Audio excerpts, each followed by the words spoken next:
Nestle. Say please delete that tweet. No. You fucking muppet. Attack the Gold Fury. Mom, get the camera! I got a pentakill! Group up. You've ever played Poseidon? All you want to do is go, Whipple Kraken. My job's done, you know? Oh, you're fuzzy-wuzzy. Let's not hurt them too bad. Let's make them scream! Very Hanukkah.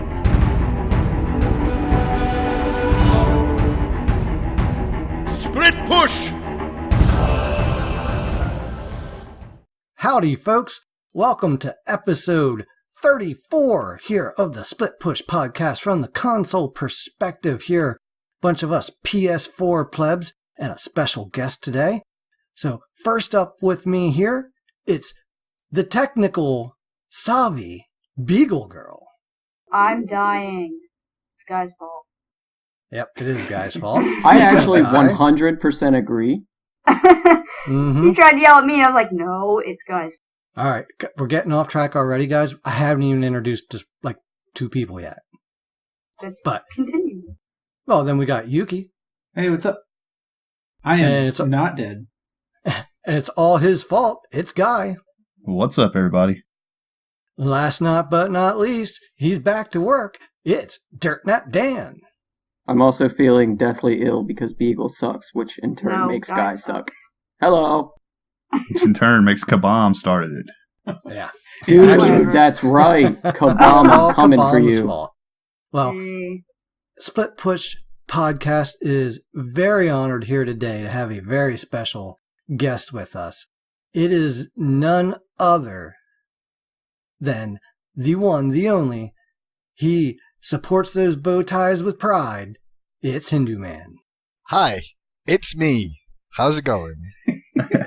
Going very well, man. It's so weird getting introduced like that, where you're like, you're a special guest, and I'm like, no, I'm just Hindu. Like, chill. Like, there's no need for all the big ramp up. Like, it's Hindu. You see him on screen all the time. He's gonna come and say the usual stuff he does. The usual. I was gonna swear then. Can you swear on this podcast? I should have checked Oh, that. fuck no. What the hell is this? Hell okay. yeah. Just wanted to make sure. we don't do any of that shit. Sensitivity I swear does to fuck exist. if anybody like, swears in this episode. Yeah, we try not. Okay. We try not to be vulgar, but swearing's going to happen. I just want to make sure. There is the hashtag Make Beagle Swear. She's only 15, so she doesn't do that yet. Oh no! Wait until she's an adult for proper swearing, I guess. I do say it is really funny as a podcast involving games, involving a MOBA, that people are like, can we swear on the podcast? I'm like, bro, we play a MOBA like 10 hours a day. Sure. I mean, me and Aggro, like, we've got our own podcast that we do, and like, we swear on that because that's kind of us behind the scenes. But like, it depends how formal you want your show to be. It's not like I have to be professional sometimes and not swear, and I still struggle with that. So. Yeah. If I ever had to be in a position where I couldn't swear like at all, I would not be able to be in that position. Right. Yeah, I definitely check out Domination every chance I get. Dude, pre-18, Dan didn't swear either. And he would get mad at me if any curse word came out my mouth. That's not I was a good little boy. What happened? You played Dude, games he was with so me. innocent. I've been corrupted. Hey, Hindu, why don't you give the folks out there, I mean, everybody knows who you are, but give them a little bit of background on who you are and whatnot. Not everybody's always up to speed. So, my name's Hinduman. I've been casting Smite since it came out officially after launch tournament. So that's 5 seasons ago. I was around from season 1 onwards. And I'm a professional commentator for Smite and have been like pretty much since then. Before that, I used to work as a League of Legends commentator. A little bit on and off in my downtime because I used to be a full-time nurse a long time ago before that. But anyway, awesome. I got into the commentary thing, and I've been commentating since. I lived in the UK. I'm from England, Manchester originally. That's why I've got an accent. But it's not really an accent. It's just everyone listening to this has an accent. I don't have an accent because I'm actually English, but I'm the one with the accent because I had to move to the States, and I moved to the States and have been working full-time for Hi-Res Studios as a full-time commentator and working with all the other casters through the scene, but now I'm in charge of all the casters too. As like people have moved on and left and things, it's now me that, is in charge of organizing all the production stuff that you get to see in terms of the esports stuff. I'm a big part of that, a cog in the system. But yeah, that's me. You're the Smite babysitter. Yeah, in a weird way. in a professional sense of saying it, yes, I have to babysit all the other casters. In one sense, I do. And it's also like, tell them when they're doing good, tell them when they're doing bad, and then also say, please delete that tweet. Or, that's it doesn't come up often, but that's technically my duty as well. And also to take the shit from the community when they don't like things as well. Like, good or bad, I take it on the chin and sometimes, like, twist it into a little bit of fun, at least, for somebody. I love it when you roast somebody. What's the latest here? The UI? Oh, dude, the PC players. Oh, I did roast someone today over that, and I felt kind of bad because he didn't take it as a joke, so I was like, oh, well, never mind. I do never mind, now it's not a joke. Did you guys see it, though? Like, he basically tweeted, there was a dude called The Doctor, his Twitter handle was The Doctor something. Oh, I did see that. He's got a picture of Doctor Who as his, profile picture. And he hits me up randomly, like, everyone seems to think because I work for High Res, I can walk into the office and go, fix it. I can change things. But this guy hit me up going, the UI, this needs to be reverted immediately. So I just turned around and went, we'll go back in fucking time with the TARDIS then. Like, come on. You've got a TARDIS there, you're Doctor Who, and you expected me to fix this. I'm so confused. That's the next Doctor Who episode. He goes back in time to fix the Smite UI. It'll be a good one. It'll be a good one. We'll get to the UI. Oh God, yeah! I'm so excited. What a wonderful time to do podcast as a high-res representative. It's not that bad. It's not that bad. I try to look at things objectively. Yeah, sure. You'll see. I mean, the best thing when it comes to the UI is, you guys are taking 4 different UIs and making one UI, which will, in the long run, give us a better UI. So, just peeps, have some patience. Yeah. Yuki looks at everything objectively unless it's Loki. Yeah, fuck Loki. But to be clear, I work for the company, but I don't work with those departments that do the artistic and design features or anything to do with being intellectual, right? I am not good at. I may sound like I'm good at that. I'm just good at talking shit, is what I'm good at. Okay? They pay me to talk shit for a living. They pay other people in the company to program these things and make them work correctly and, to bug check and things like that. I can't do all those jobs. I am not smart enough to do that, okay? I'm really not. And I don't want that job because it's hell on earth. But I will say on the UI thing, there is definitely things that are good about it and there's definitely things that need plenty of work on because clearly they do. Well, it's one of those things that it's not like it was a small UI changes. Normally we get small changes to the UI. We kind of rearrange the lists or they do something here or there. This is a totally new UI. It's rolling out, I would assume, to support the crossplay that Sony can't bother to participate in. In PC lost some features that they're kind of used to. And it's will they get added back in for PC? Maybe. A lot of the stuff I've been seeing has been about things that are probably just bugs, like it not showing people in game. But it's not that bad. It's just a new layout. Some of the overlay stuff on PC really sucks. We don't really get a choice on console. We're kind of used to being limited in that respect because we can't have everything heads up on our screen all the time.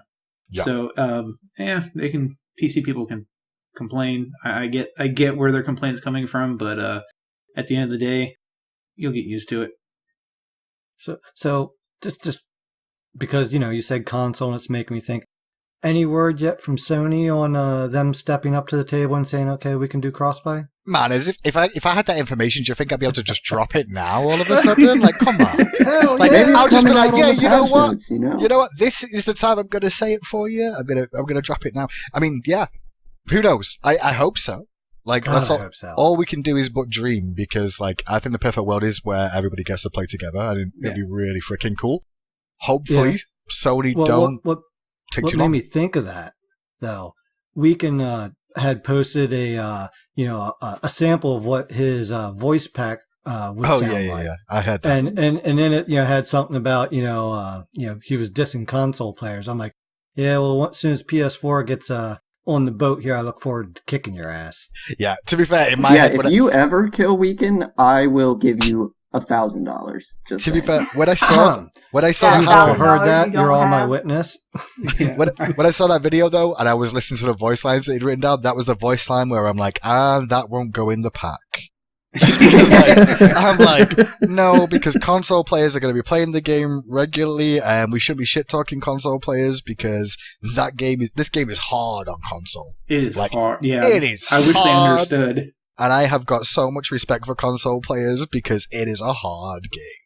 Oh yeah, there's times where my aim's good, and then there's times where it's just like you kind of get in these bob and weave patterns where you shift left because he's left at the same moment he's shifting right. And then you both switch back and you get in these it's like DNA. You're just crisscrossing back and forth and you're not hitting each other. You're just both missing, or whatever. Mm-hmm. Or, it's an Ares and he's just using his flames and I'm just like, shit. Yeah. He's not missing me. I'm missing him. That's what you do to the enemy hunter. You just juke their stuff and spam life them. I've been juked and I've juked. So that's all I gotta say. Sometimes, sometimes you're the dog, sometimes you're the fire hydrant. Smite's a rhythm-based game as well, though. So, and those situations of, boxing people, it is about rhythm and trying to upset their rhythm and get yourself in a rhythm, too.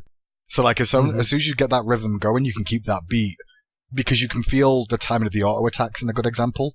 So, when you hear those auto attacks coming, you're just, getting the rhythm of it and then learn when to move at the last second, to get out of the way of it and then turn the fight around. Sometimes the best way to actually win a fight is to not actually use an ability or auto attack because you've got more movement. Yeah. Yeah. And then get them out of focus and then go in. The console answer to really big abilities coming at you is walk at the enemy because it's so hard to turn around on Anubis is a great example. It's so hard to turn on console, even with the sensitivity up. Yeah. You just if Anubis ults, I walk at him and then just go in a circle and he can't keep up. Yeah, I think when I tried playing console in the early days, when it was first released, and I touched it and I went, nope, I can't deal with this. I'm going to be so upset with myself because I was trying to do things that would clearly be okay and easy for me to do in PC, but I couldn't make things work fast enough in the game, and it got me annoyed. And I'm like, no, I'm just going to throw controllers at the wall all day because in a normal situation, I'd have hit that shit. That's bullshit. This game is rigged. I hate it. And so I know I would have hated the game because I did it that way. So that's why I was like, okay, console is not going to be for me. Although, I think I will end up playing the Switch. I'm going to try the Switch version. Just because of the portability, I can't PC, that's for sure. Yeah, I've never been able to WASD. Yeah, hopefully with the Switch, you're going to be using a Pro controller. I eject vehemently to their normal controllers. I like the idea of it being on the side, being able to be portable. I'm looking at it from a standpoint of when I'm casting really boring video games of Smite, that I can pick up my Switch during the game and play an assault game. You know when you get those 60-minute games that go on for an hour that console players sometimes have? Yeah. And there's 20 minutes where they're messing around. I just want to load up Smite and play it on my Switch while I'm casting, No one would know. Yeah. Because nothing's really going on during those downtimes. So. Yeah. No one will ever know until you get a pentakill and you're screaming pentakill and nothing's happening on the screen. That'd be good. Oh, yeah.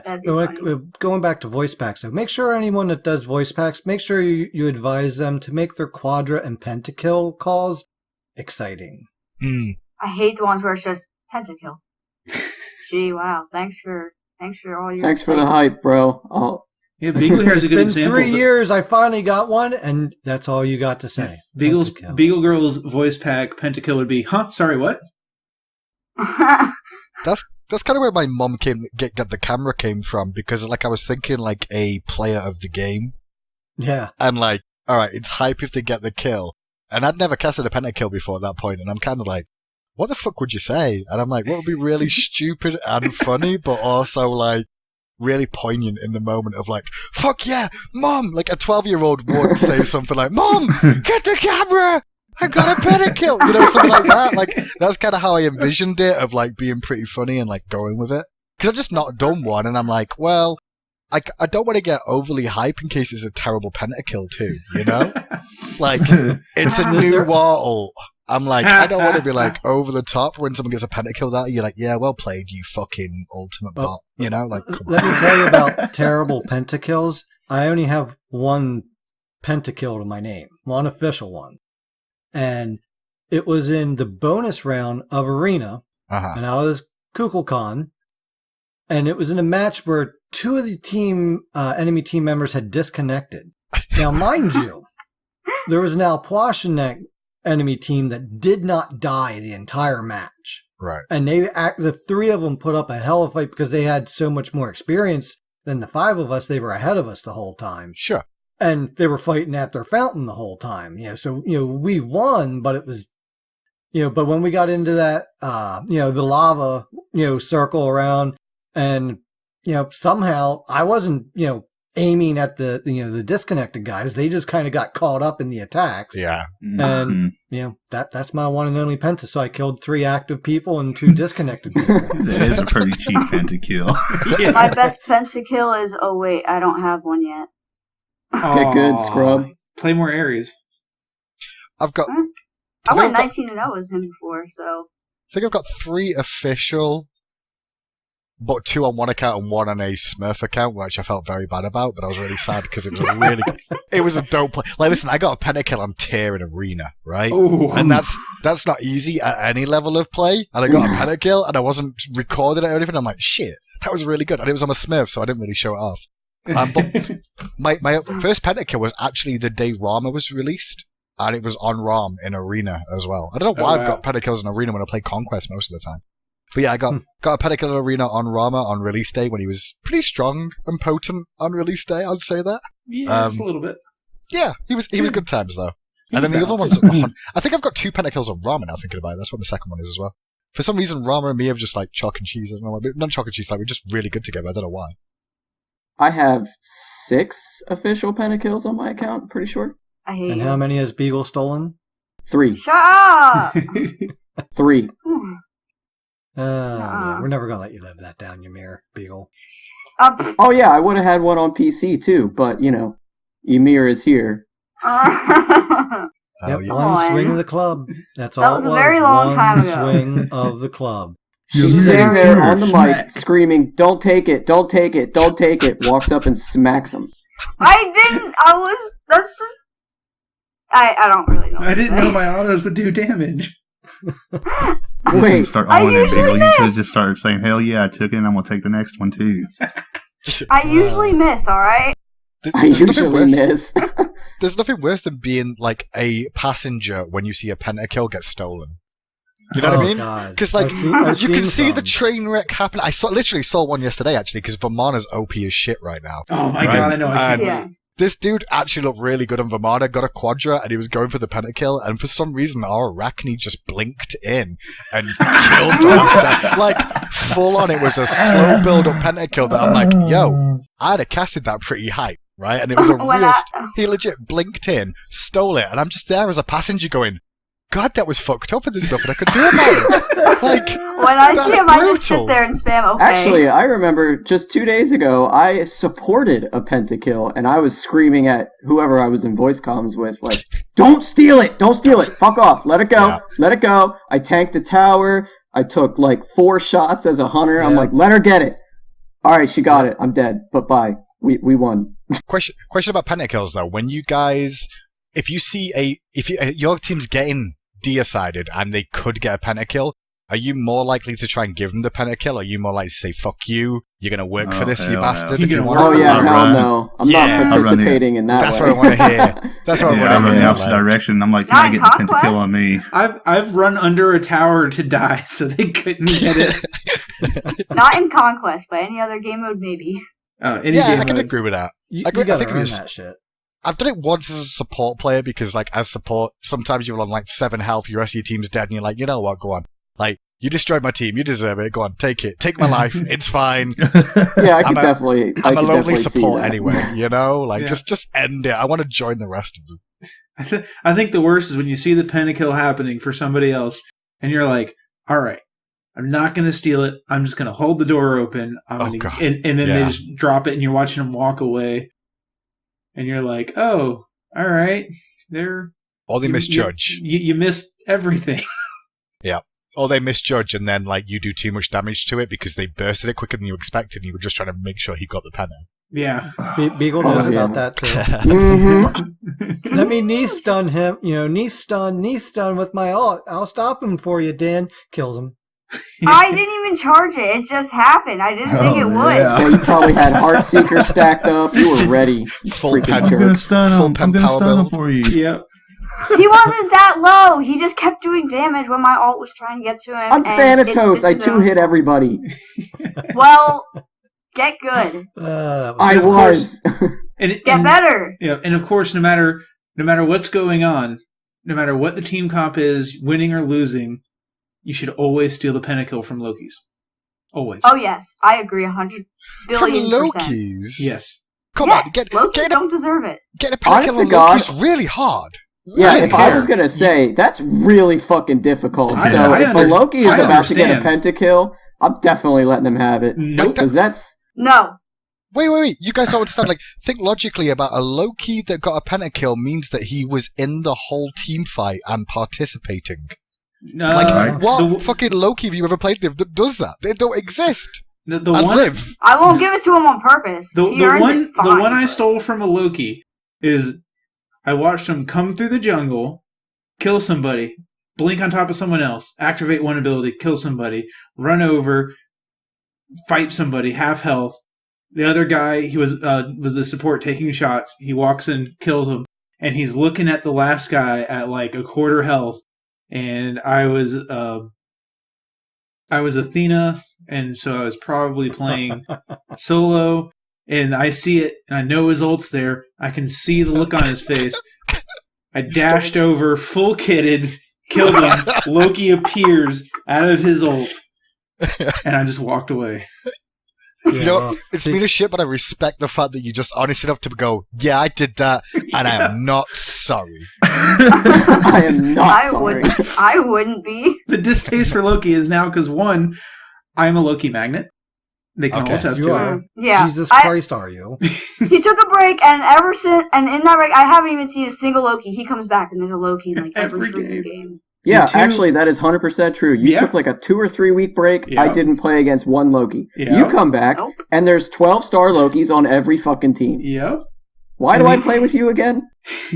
And the other reason, and I'm knocking on Loki, it's really a running joke. I do dislike the character for particular team-based game reasons. But also also has a lot to do with being on console. People are like, oh, you just see him or teamwork or wards. And I'm like, look, a Loki on console is basically unstoppable if they get ahead. It's just... Why? It's hard enough to hit your relics at all, let alone fast enough to avoid Loki things.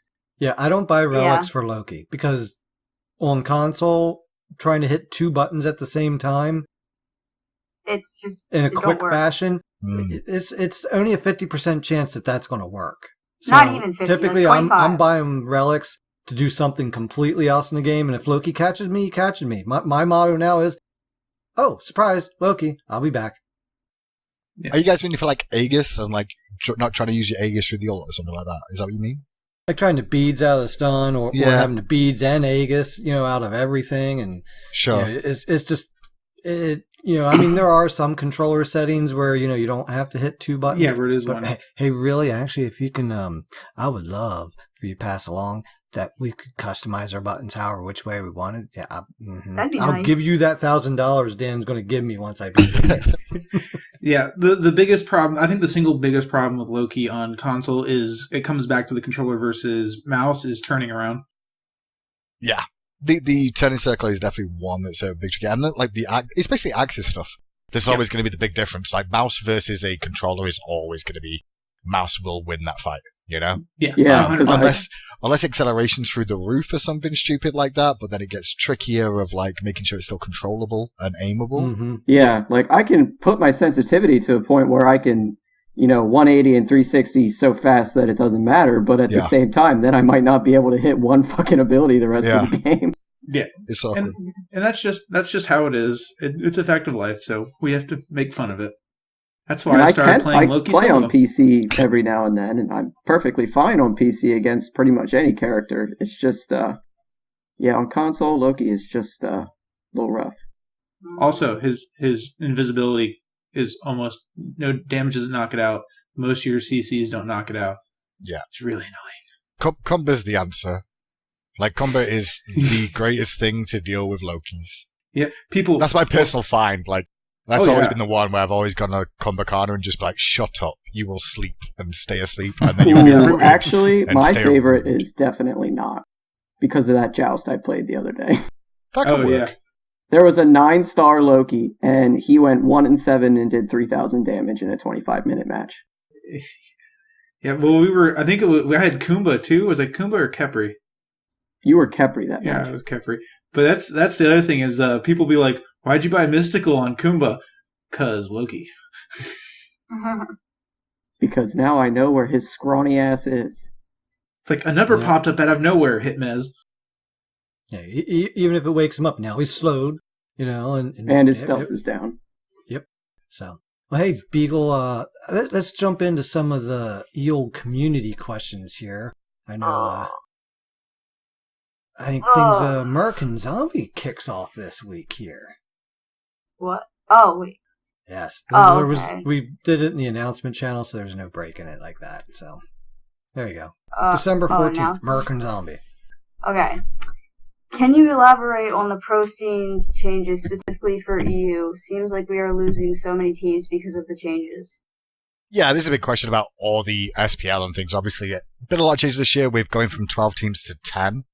It's going to be what's happening in Season 6, but not only that, it's not going to be NA and EU teams anymore. It's just going to be one World League, basically, is the way you should look at this. Is like, this is going to be the best of the best in one league together, playing consistently the whole time. Right. So, yeah, a lot of this is like, a lot of that is going to cause some issues where it's like, well, all these EU teams left. At the moment, EU team-wise that have left, I'm trying to work out which ones have been announced left. Obey left not because of the league structure or anything like that, or not wanting to stay in Smite, and not because of us, it's just because of changes to their organization and their higher powers, you know what I mean? So that's why Obey are out. Which other EU ones have disappeared? I'm trying to think of who else I'm I think missing. Rival's out, right? Are they? I believe somebody said they were out. Maybe not. It's not been confirmed whether they're out or not. Like, they've been no announcement from Rival either way. So, like, on that scale, I don't know. Like, I've only heard of... I'm trying to think of the other EU teams. Maybe I'm missing one. I'm gonna have to check the list real quick. Because the problem is I sit in that field of, like, I know the teams, but I can't say the teams in case I say one that's no longer here, or is here, or is new.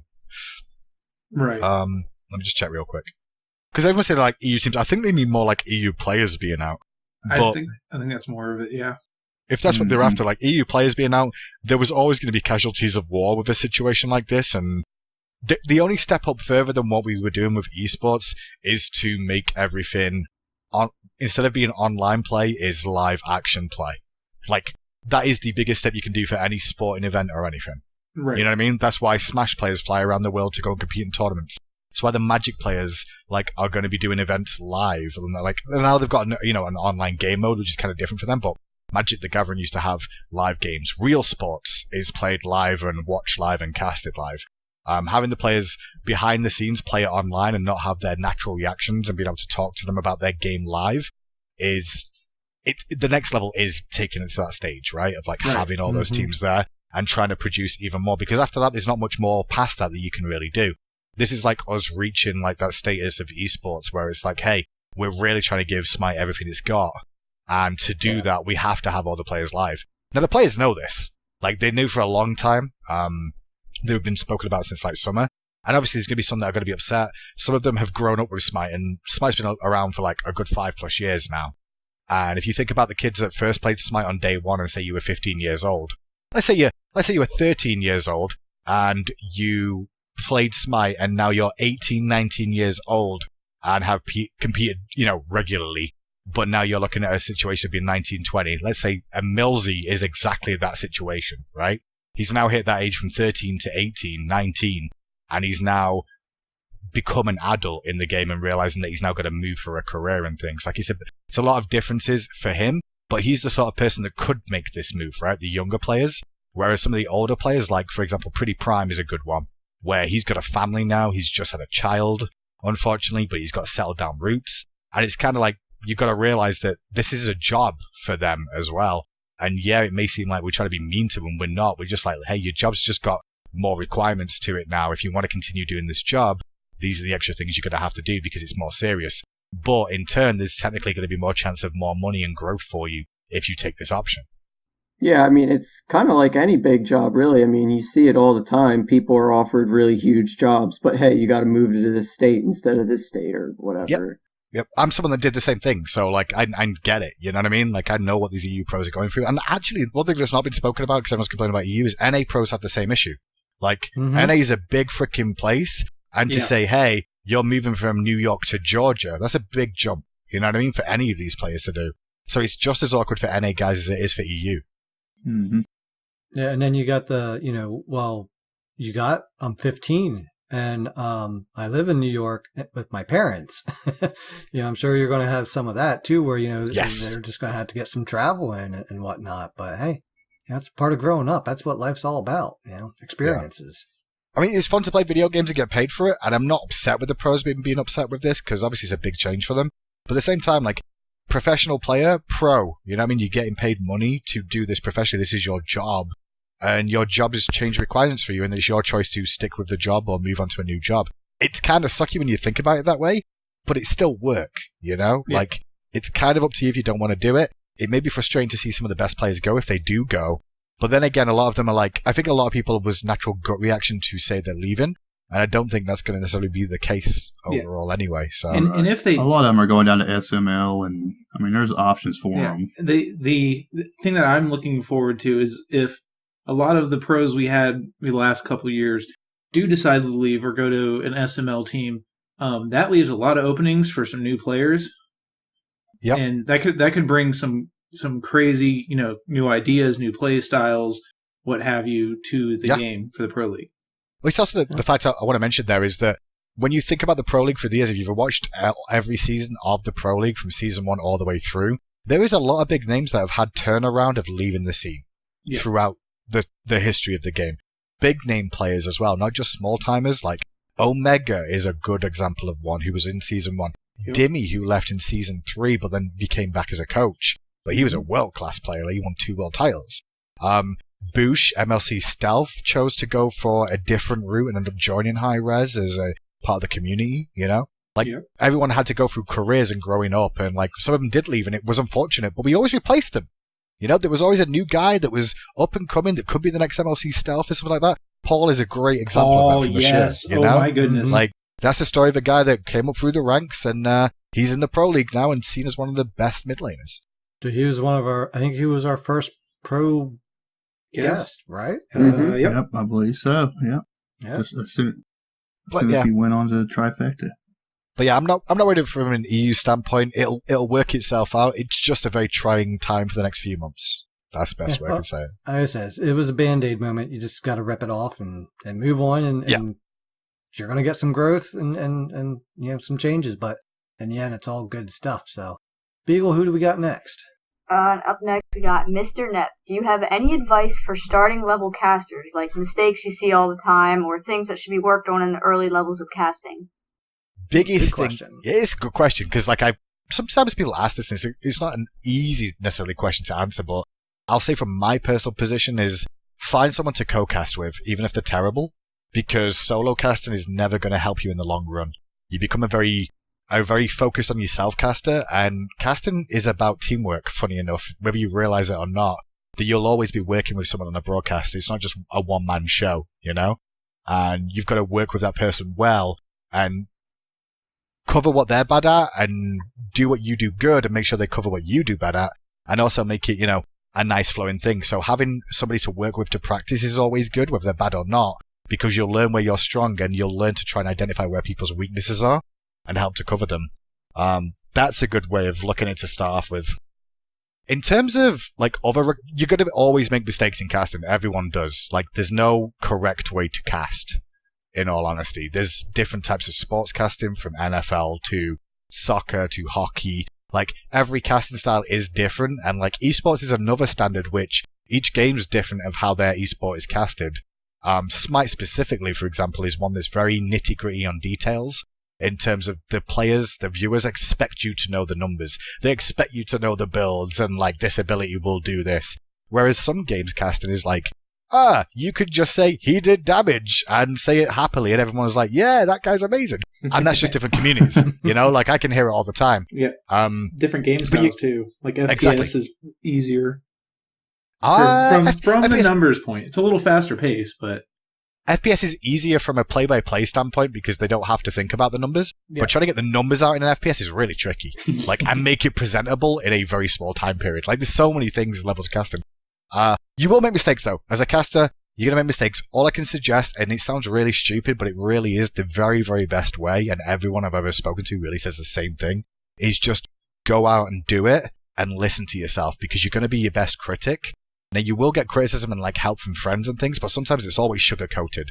Or they don't really understand, or they don't really explain how, you know, what the issue is with your casting.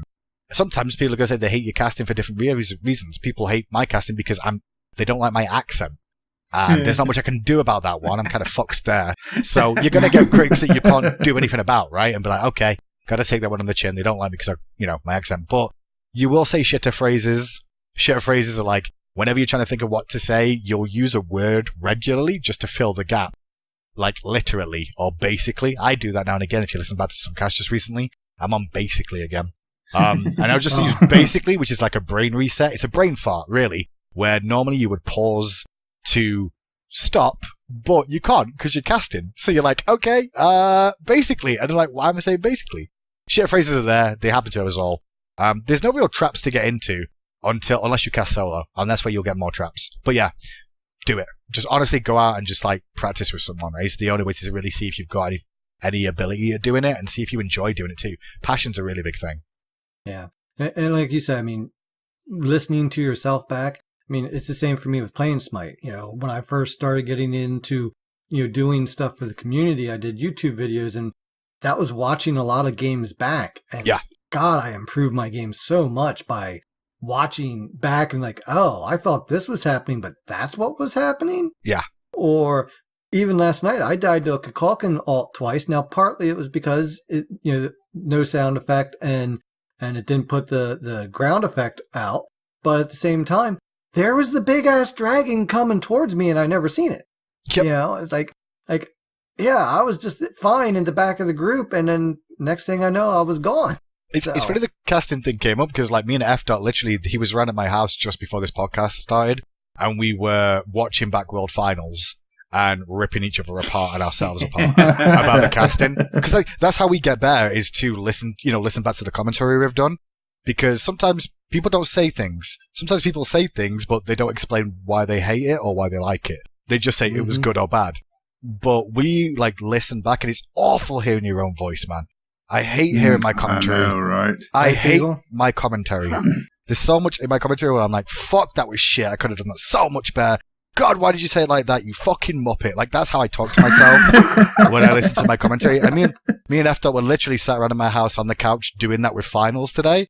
And the reason we were doing that actually is because of this freaking podcast, by the way, just so you know. Because you guys had invited me to come on the show to be on the podcast. And I was like, I always do research if I'm going to go on a podcast just to see what you guys are about and see like how many's on the show and things like that. So I clicked on an episode of your podcast, and the one I clicked on is the one where you brought Kabom back on after winning Worlds. Or it was either the one you brought Kabom back on or the one with Aurora. I can't remember which one it was, but you introed it with every game, every finals that was game in a row. And I was like in shock of like, I was not expecting to hear my own voice. Shit. Now, also, to be clear, this is how it went down at my house because I'm a smoker and I'm trying to quit at the moment. Ooh. But I had it on in the background, so I clicked podcast on, started listening, heard game one and went, well, oh God, they're going to do all 5, aren't they? Shit. And then I listened to game 1 and went, actually, that wasn't so bad. That was okay. It could have been worse. And then I listened to game 2 and it's Tom's game and then Colin like, fuck yeah, that was good. Then game 3 hit and I listened to it and I went, oh God, there's 2 more games to go. I can't listen to any more of this. I'm going to go take a smoke break. So I went outside, took a smoke break, came back in, listened to game 4 and then went, no, I can't listen to game 5. This is awful. I don't want to hear it. I don't want to hear the final call of the series. I need a break again. So I went back outside and smoked another cigarette to come back in to try and hear the podcast. But after listening back to it, like that's what got me into like me and Tom talking about. We were going to do it soon anyway, but we ended up doing it literally today where we sat back and watched the finals, some of the games back. and just like roast each other, because it's the best way to criticize, is to like do it with people that you work with, so it's more respectful. But we really do shit on each other too. I was like, what the fuck were you thinking there, you idiot? And he's like, I know, man, I lost my brain for a second. And I'm like, wow, I farted hard then. And you went, yeah, you did. Like, that was terrible. I'm like, I know. But yeah, that's how we get better. It's listening back and watching. But thanks for that, by the way. Yeah, cool, man. Glad to have had some inspiration for you there. Sorry about the extra cigarettes, though. No, it's okay. It was awful because I was just not in that frame of mind to want to hear finals back just yet. And it came out of the blue, and I'm like, fuck no. I'll tell you what, though, when I listened to that, dude, I was like all hyped up again, and I was like, damn, I feel like I just watched the fucking games, and the anxiety was just flowing through me, man. Yeah. So. It was definitely weird hearing it back because I didn't have the video to go with it. Obviously, it's just the audio. So I'm listening to it from an audio-only standpoint. I'm like, it sounds okay. But then I'm thinking of like how the video played out, and I'm like, Jesus, I held that really long then. Should I have been talking that long? And I'm like, what happened in that play that made me hold that long on the commentary? Because like, this is how technical you get with it. So I'm like, why did I have to play that long? So I had to go and watch it back to go, that's why I held it that way. You know what I mean? It's really weird. Yeah. But yeah, it was fun. Thanks. All right, B, what's VO got to say? All right, this one's a bit long, but first part, how has the actual Return of Domination been for you? Have you been playing it?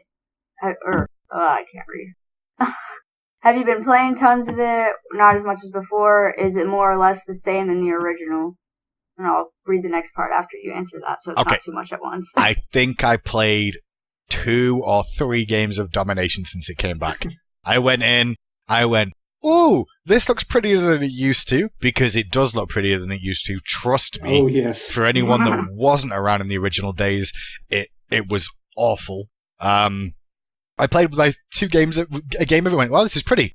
Played another game of it and was like, all right, this is pretty okay. Played the 3rd game and, this is why I stopped playing this game and it's shit. It's about the same progression we had. Yeah. Like game 3, we were done with it.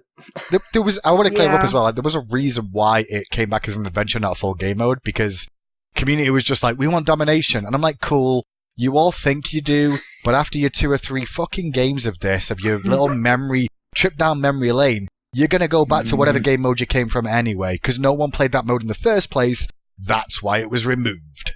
It's kind of like all the vanilla WoW players. Oh, it's such a clusterfuck, too.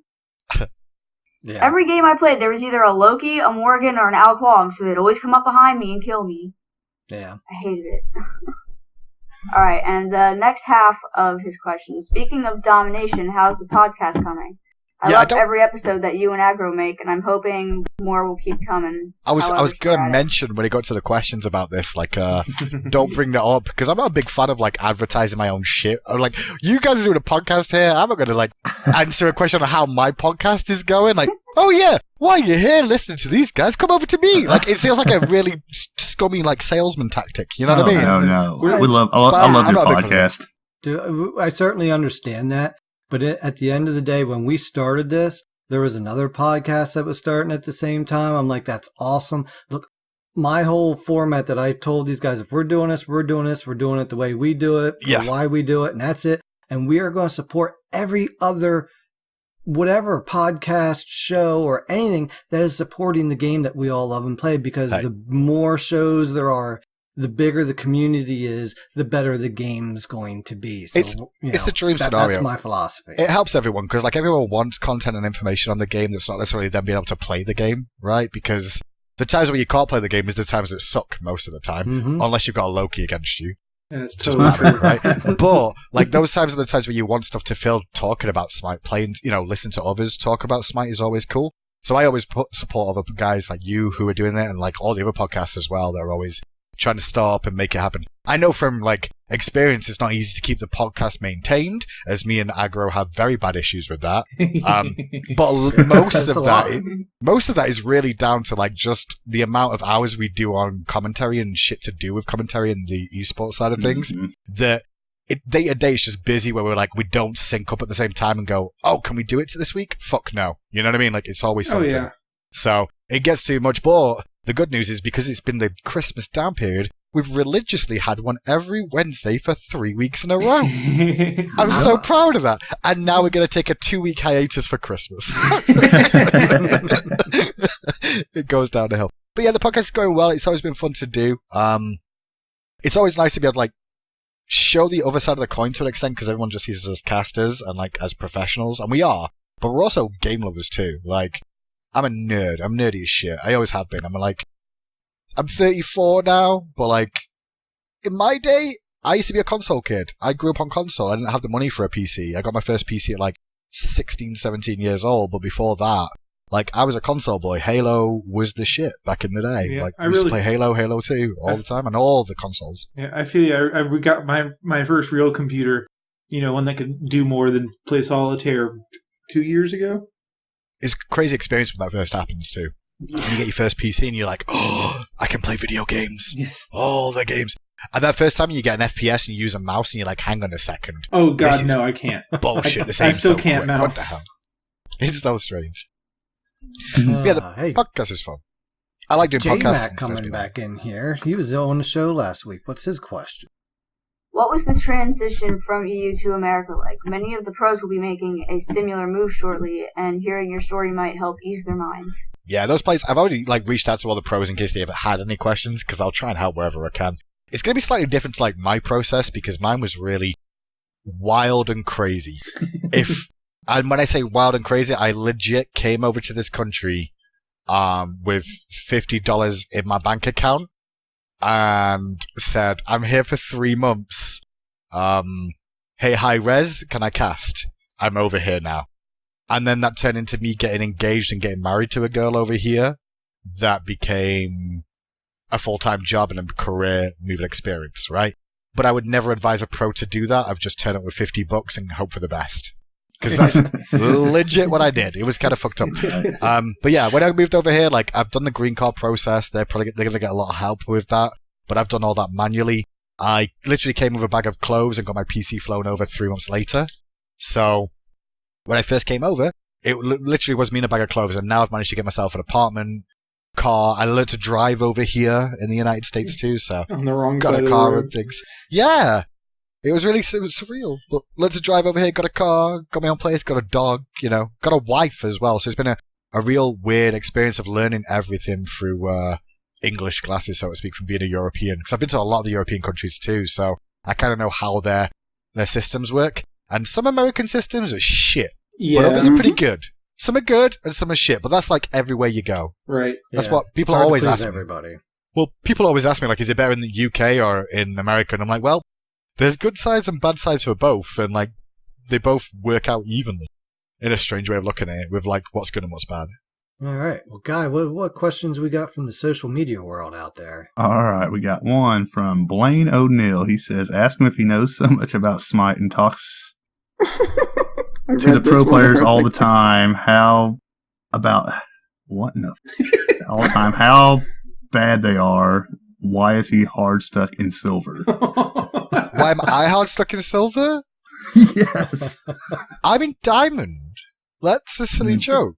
So for some reason, there seems to be a lot of like misconstrued information about like my ability to play the game, and I'm like, I don't know where it comes from. It's because most chair ones that we've had previously like weren't good at the game, but I've ground this game pretty hard. Like, I'm in diamond. To be clear, I'm never going to be in Masters. My official division placement of like where I think I am is probably like Diamond 2, Diamond 3. That's where I put myself. I could probably get to like Diamond 1 if I wanted to, but it means I'd have to grind the game a lot harder than I need to and want to, because fuck that. It's only a division at the end of the day, and I know where my problems are with what I'm doing, which is I like to be really aggressive when I have 7 health and still make plays, because it's fun when they work. But when it goes to shit, that's why I'm in the division I'm in. That's just the way it is. There you go. Next one we have is from Desiree Ward. If you could pick the next Pantheon, what would you pick and why? Man, Pantheon. What was it? Was it one I really wanted from a Pantheon? I can't remember. I think once upon a time there might have been like where I'm like, yeah, I really want this, and now I can't think of any Pantheon where I'm like, I'd really like. I think I wanted Voodoo was the one that I was after, and then when they did Baron, I'm like, fuck yeah, they brought Voodoo in. So they kind of hit the one I really cared about, because I think Voodoo Pantheon would be really cool and was cool and is cool. So I can't wait to see Slavic expanded on. There's so many great characters from their mythology. Dude, I can't wait for the patch notes tomorrow. You guys don't know. Like, Arthur's gonna be... King Arthur is gonna be fucking amazing. Like, I'm not even joking, he's so good. Oh. My name on Discord's already Dirt Nap Arthur main, so I'm ready. Yeah, definitely looking forward to that. My pantheon I'd love to see would be a Native American one. I think there would be some cool shit with that. Some of that would be really cool, yeah. All right, next one we have is from Callum Elliott. Is there anything planned about the clan system? It's pretty much dead at this point. Ooh, good question. Yeah, I honestly don't know, because like I said, like I work for the company, but some things I can leak and can't leak, and I don't know if there are going to be more plans for the clan system next year.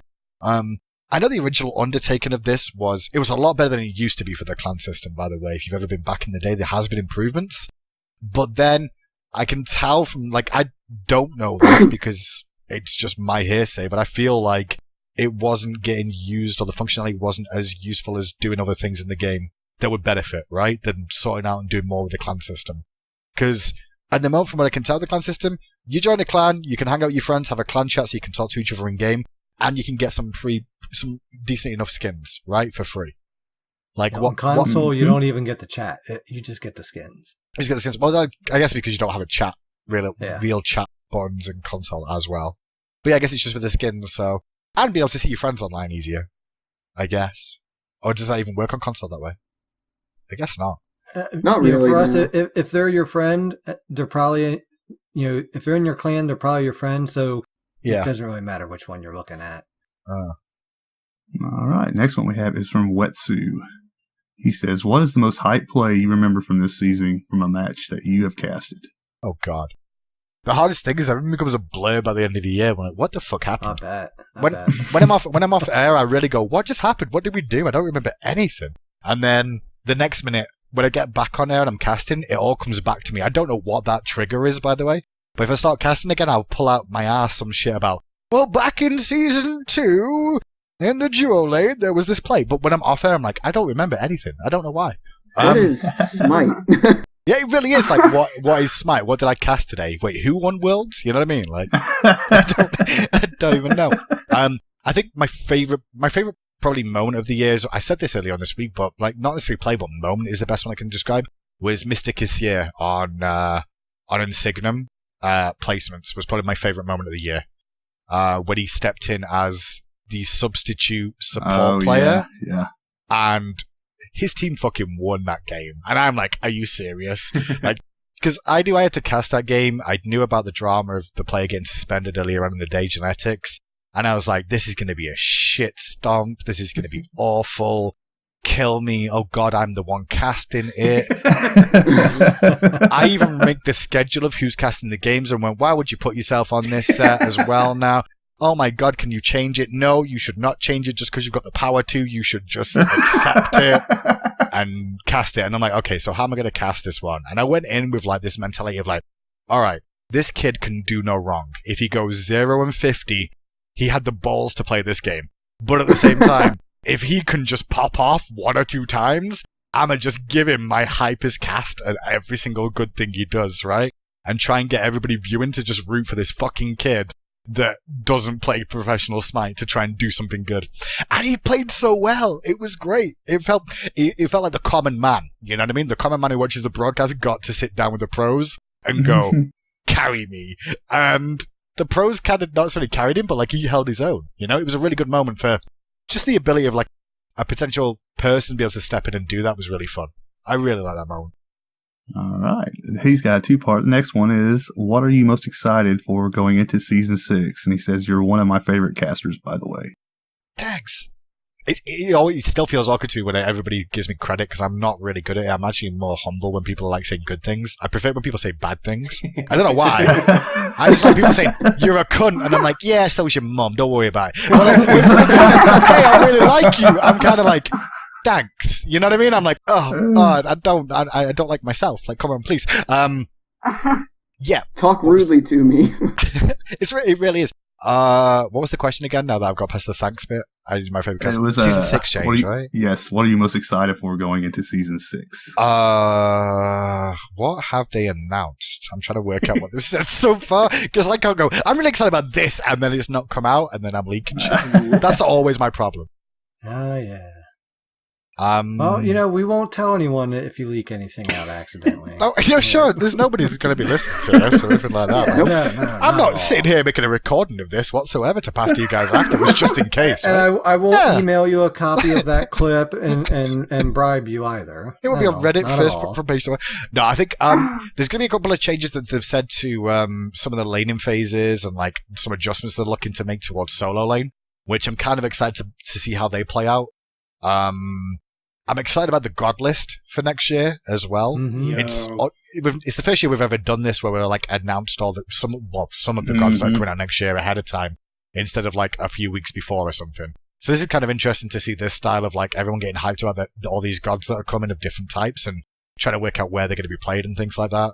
And obviously the Pro League. I think the Pro League is going to be a lot of fun. I'm excited to have all the players there for their games live and be able to do shit with them. Like, I want to promote the players more because that's kind of my job is to like make these guys superstars. And it's the reason we like the pros as well. It's like part of my job to do that. I want to like take them out and do shit with them, and like get to know them so you guys get to know them and film it. So that's going to be a lot of fun. Being able to make stuff with those guys. All right. The next one we got is from some of our biggest fans, Battleground of the Gods podcast. Those boys. Oh, they love me. Yeah, they love us. They actually posted? If this is a fucking bow tie joke again, like... Yeah, they want to know how much you love the bow tie. Oh, my God. So, those guys brought me on the show, and then they came to Worlds on their podcast. They brought me went to Worlds, they were there, and they gave me a present, which was a light up bow tie, which I wore for day 2. Now, I had original light up bow tie, which was like a bigger version of that exact one. It was just like too big, and I wore it in season 3. And then after season 3, I was like, that was stupidly big. I'm never wearing it again. But they brought me that one, and it was the perfect size. And it worked with the lighting on day 2 because of how the event was set up, that it was all like dark and shadowy. So I just had this big neon fucking bow tie on that was flashing away. It looked great. It looked really good in the environment. So yeah, it was a good bow tie. I appreciate it. All right. Let's get on. The next one is Bro Science Gaming. He says, what changes would you like to see for the minor league games coming into season 6? It'd be cool to see Smite take some inspiration from Fortnite, add in game events that could lead to regular Smite players maybe forming teams, playing in tournaments, getting a chance, if they win, to play against minor league teams. Yeah, and I think that sort of idea sounds really fun on paper. It's getting the functionality to make that work together is the tricky part. Like, I think minor league being a minor league is a good thing. Like, these are like these semi-professionals that are looking to go pro, right? Or they're at least for next season, they're the pros that used to be pro that are slowly declining because of moving situations or future pros stepping up, right? Like, it's just the way that league should work. What do they call it in baseball? I always forget that term, but they've got a league just below the majors. The minors? There we go, cool. So, like, is it literally the same way? I can't think of the name, why can't I think of the name? It really is the minors. But yeah, it works the same function as baseball, where, like, you play in the minors, and if you're good enough, you'll move up or you'll move down. I like the idea of some sort of event that could happen with players in-game, that they could get a shot at playing minor leagues teams to show off their talent to try and get a minor league spot. I think that's a really cool idea. I don't know how difficult that would be to work out as a function of the game, but it would be a cool thing to look forward to. 5-man ranked conquest. Well, there's multiple different ways of doing that. I love 5-man ranked conquest. I want casual queue conquest with picks and bans. Yes. That's all I want. Oh my goodness. Begging for that. You can't listen. The one thing you got to realize is that I'm a big proponent of that, and it's one of my favorite things would be casual picks and bans. But the problem is that it just splits the player base up further and further because everybody has their favorite mode that they play. Like, they really do. And, like, you'll see, if you see the stats of who plays what games, like Joust, on console, Joust is played a hell of a lot. 3v3 is the main game mode on console. But then Conquest is right behind it. If you split the console Conquest base apart again into, you can play any character you want with mirror matches versus picks and bans, it gets a bit awkward. And it actually detracts some players from playing Conquest if that was just to be the only feature. You know what I mean? Mm-hmm. Yeah. So, it's a very weird territory, but I completely understand why we don't have it. If the game was to explode next week or something, like everyone was playing Conquest and only Conquest, then you could look to do something like that. But because there's other game modes, it dilutes the player base too much, where you'll see the same players in your games because they're the ones in queue at the same time as you, right? It's not because like the matchmaking's screwing you. It's just like, well, there's only 15 of you in queue, so the same 15 of you are going to get the same fucking games, right? Like, it's how it happens. I really don't. I'm curious about that because I really don't understand. Like, it was a little surprising when the statistics were released that Arena was the most played mode on console. Yeah. I thought it was really. I was like, real? Is it? I mean, maybe it's the mentality. Their games are shorter. I don't know, but I'm just like, really. Well, I think the reason Arena does so well and why so many people play Arena is it's that baseline chill level of play where it's not ridiculously complex. All you've got to do is kill each other. It grabs from a couple of different genres and gets the same sort of people that play it. World of Warcraft players who love PvPing and like doing the arenas and stuff there, right? Like the competitive edge. Yeah. Like they like that sort of place because it's got that sort of vibe of World of Warcraft fights to it. Yeah. Because it's, behind and the it's player. And it's a 20-minute game. Yeah. Yeah. You're pretty much guaranteed it's like 19 to 20 minutes. There you go. Yeah. Exactly. Time limit affects it as well because you know it's going to be over by a certain point. You know you can play the gods you want to play. You know all you're going to do is kill shit, and if you have a bad game, fuck it, it's over in 10 minutes. You know what I mean? Like, it's a very chill mode that everyone can play and have fun with at all levels of play. And I think that's one of the reasons it's so attractive. Like, for me, I don't play it as much because I prefer Assault. But Assault is very similar. I love Assault. In a more organized way, Yeah, I love Assault. Assault is just... I love Assault, but Assault loves to fuck me with, like, constant Guardians. And I am top damage Dan. I don't fit well with Guardy. You can do top damage on Guardians. He does. He does. I do. Yeah. You do. Yeah, we didn't because we didn't have a support. Right. Yo, the best damage build... Kepri damage build, by the way, is insane because you never have to go aggressive. You play him like a mage. Yep. And you just still use his abilities the same way, but Kepri damage is the dream. Gem of Isolation Kepri is so fun.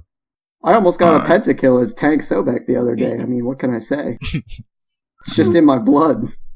Yeah. Well, all right, next one we have another couple here, and then we're going to move on to our session of progression this here week. We have Bishop. He wants to know, how do you feel dead time with players farming during the laning phase? Generally, what we do during dead time of like when it's the boring moments, it's kind of a recap of everything that's happened. So it's like, okay, who's got what items? Has anyone got an advantage? What happened to these teams last week? We kind of go through like what their career's been because we tell stories. That's what casters really do. Is we're just telling a story. Right. And if there's nothing to talk about in the game right now, we're telling the stories of the players or the gods and go down one of those rabbit holes. So it's kind of like when we get that dead air, it's kind of like we, without saying it out loud, like, hey, Ryan, Aggro, what do you want to talk about? And Aggro's like, I don't know. What do you want to talk about? And I'm like, what do you think about talking about Aurora and his year? And Aggro's like, yeah, we can talk about Aurora for a bit, but that's kind of boring. What about this? And you're like, oh, we're going to talk about that. Yeah, let's talk about Executioner. Hey, isn't Executioner good?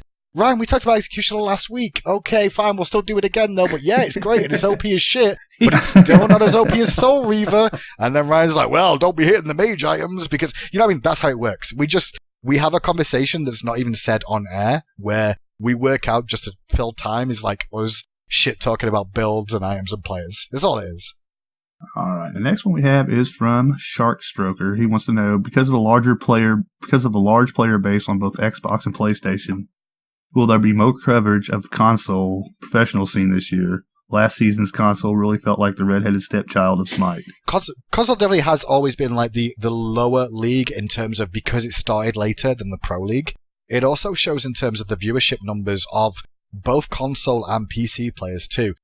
I've noticed there's a big trend, and over the years there's a trend where the console players will watch the console games, but the console players will also watch the PC games. Right.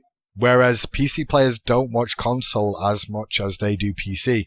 I think that could change a lot in the future. I don't think it may change right now. I don't know about what the console scene is next year. I can't talk about it. But what I can say is that if everything goes down with this like cross-platform thing, and it is viable for people to play console and PC at the same time, there is a chance that Smite is just one big fucking league, right? Where you could have Transonics teaming with Jeff Hindler on a team, and it's not a problem. You know what I mean? Like, you could see that level of stuff for console. But yeah, that's kind of where the future is for that, potentially, at least in my eyes, of where I see it. I think it's one of the reasons why cross-platform could be so big for the game. Yeah, definitely. Yeah. All right, last one we got is from our friend Uncle Phoenix. His customary question. He wants to know if you're going to come back for the karaoke episode. God, I used to do karaoke so much, but ever since I became a caster, I perform all the time where I'm like, no. I look like an idiot on a daily basis, so doing karaoke doesn't sound like I should do that as well. Like, since working at High Res, I have vomited live on air. I have sung the American national anthem. I have, like, done some fucked up shit in my history at this company. And that's why, like, karaoke is just, like, an extra day of work, but it's not fun. You know what I mean? It's like, it feels fun in the moment, but then you're like, they're just going to roast me for it. You know what I mean? Like, that's like a normal day at work for me. I don't know. I don't know if you'll get away with it, though. F. Dottie said he's bringing everybody. Oh, really? When's the karaoke episode? Well, we're still working on it. We've been saying it since the beginning, so, you know. Okay. Yeah. Well, so there's no hard commitments here, but, you know, F. Dot will rope you in. Well, that's why I'm always like, I never like committing to things until I'm guaranteed I can do it. So if you go, it's tomorrow, guys, and I'm like, no, it's my wife's birthday in Patchnote, so not a chance. If I'm sat on my PC singing karaoke when it's my wife's birthday, I'm gonna have a bad time. You know, like there's a lot of logistics going into an episode like that, including the fact that we want to smite up some songs, and that would also mean making karaoke versions of them. So yeah, you know, we've done a couple of those music videos. Have you ever seen those? Yes. Yeah. God, kill me! I forgot about those. I just remembered. All right. Well, I know your time's running a little thin here, so we want to talk to you a little bit about this week during our session of progression. I'll have Dan read off the abilities here quick. For Poseidon, after Yuki, do you have any lore for said god? All right, so Poseidon's lore this week. Poseidon's interesting as far as mythology is concerned because we have origins. He shows up in more than just Greek mythology. He shows up in Akkadian mythology and a few others. So that's a very interesting feature of his character, and not in the way that like the Romans ripped off the Greek pantheon and they just translated with different names. It's the same name. It's the same basic personality, ability set, role. So that makes him pretty unique. I can think of three or four more in all the mythology that I can remember at the moment. It's like he actually existed. Oh. No. So, I mean, you see him a lot. God, How dare you talk about my grandfather like that? Yeah, contrary to popular belief, Kraken, his ultimate, comes from Norse mythology. He actually has nothing to do with the Kraken at all. But I'll take it because when you do release the Kraken and get a triple kill, it feels super hot. He was one of the big three from Greek mythology. So you had Zeus, Hades, and Poseidon are all the elder gods. They were the three original, and they were the brothers. So he's been around since the beginning and helped set everything up. He technically created Scylla, which is also interesting. He was involved in that, so you can thank him for that scary monster. I think that about does it for what I want to point out. Yeah. Cool. Wow. I know. Wow. What? What? No pimples? That was short for you. Oh, I know. No pimples. No. I'm telling you, there needs to be a pimple pantheon. I mean, what do you want me to say? And if there's not enough gods, I will make my own. You could technically create your own religion and have it be polytheistic.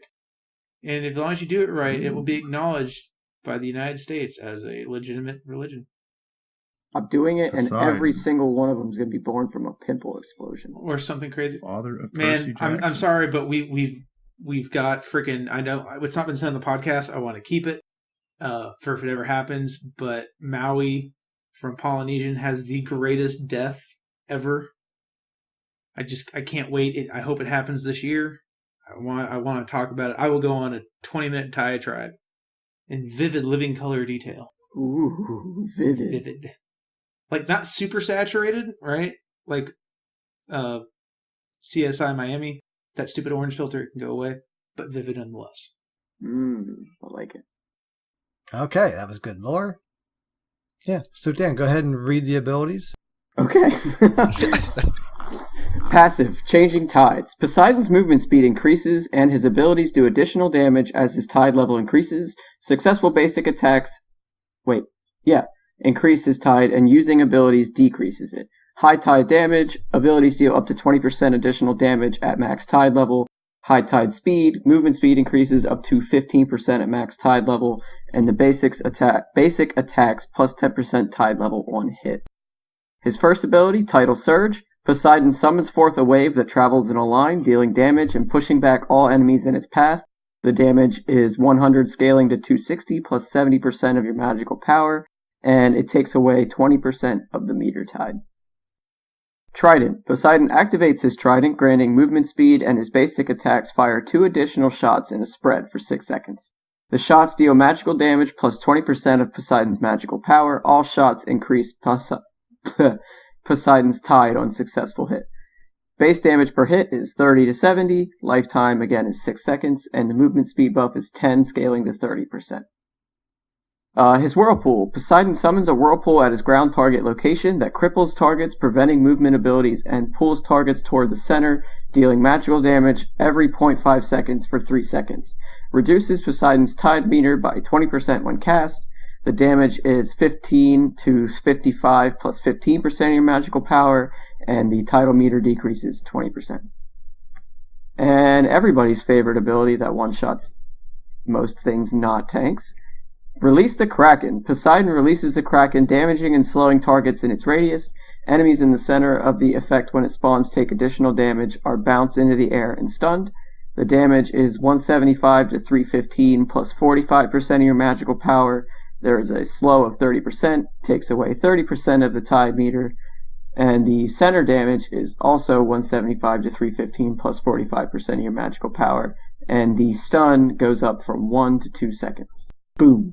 All right, so there you go. That's the basics of Poseidon. So, Hinduman, you just called mid-roll. You're strolling out into the mid lane. How do you build out your abilities? What's some basic core items in the build and the combos? How do you play this guy? Sure. So, start of the game, the best advice I can give you is at the moment with how Smite is with the current patch, because the one thing that changes is patch by patch, the builds are different, like guaranteed. But Mage's Blessing right now is in vogue and really strong, and it's probably something that is going to combine nicely with Poseidon anyway, because it gives you a magical power of 20 magical power and ability bonus damage, as well as giving you mana regen, which is very important for Poseidon. MP5 is going to be a stat that you want in your kit, but you don't want to be looking like you're focusing on it. You want to be looking for power more than anything else. But Mage's Blessing giving you a bit of regen is really good, and also the cooldown reduction is another nice little stat that Poseidon likes to get if you can get hold of it, but it's not a priority. Priority really is control, and that's what Poseidon's going to bring. So that's Mage's Blessing. Get that, but you could also look after that and gain some penetration with it too, which we've seen a couple of the builds coming out, which is picking up the Magic Focus, which is 650 gold. Now that'll give you 25 magical power on top and help to work towards your penetration item. That's a good base with 1 health potion and 2 mana. You should be pretty good at that point. Or you can go 2 health, 1 mana if you think you're going to get poked out by their jungler. That just kind of depends. Core items in the god for the most part is boots, and boots can be situational of either cooldown reduction or for penetration. Depends if you're looking for that power spike and you're going to go cooldown elsewhere, or if you're going to get your penetration online early enough anyway, you can forego getting the penetration boots, so you can get cooldown boots and go straight into pen afterwards. Other core items that you're going to want is Gem of Isolation is a really good go-to item on Poseidon.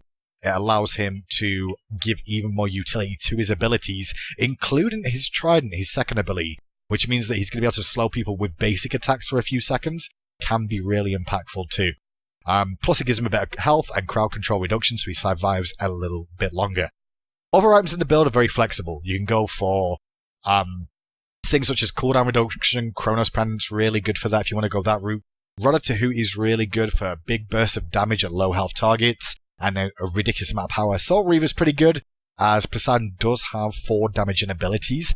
The more damaging abilities you've got, the better Soul Reaver really gets on anyone. It's one of the reasons why Terror is so good.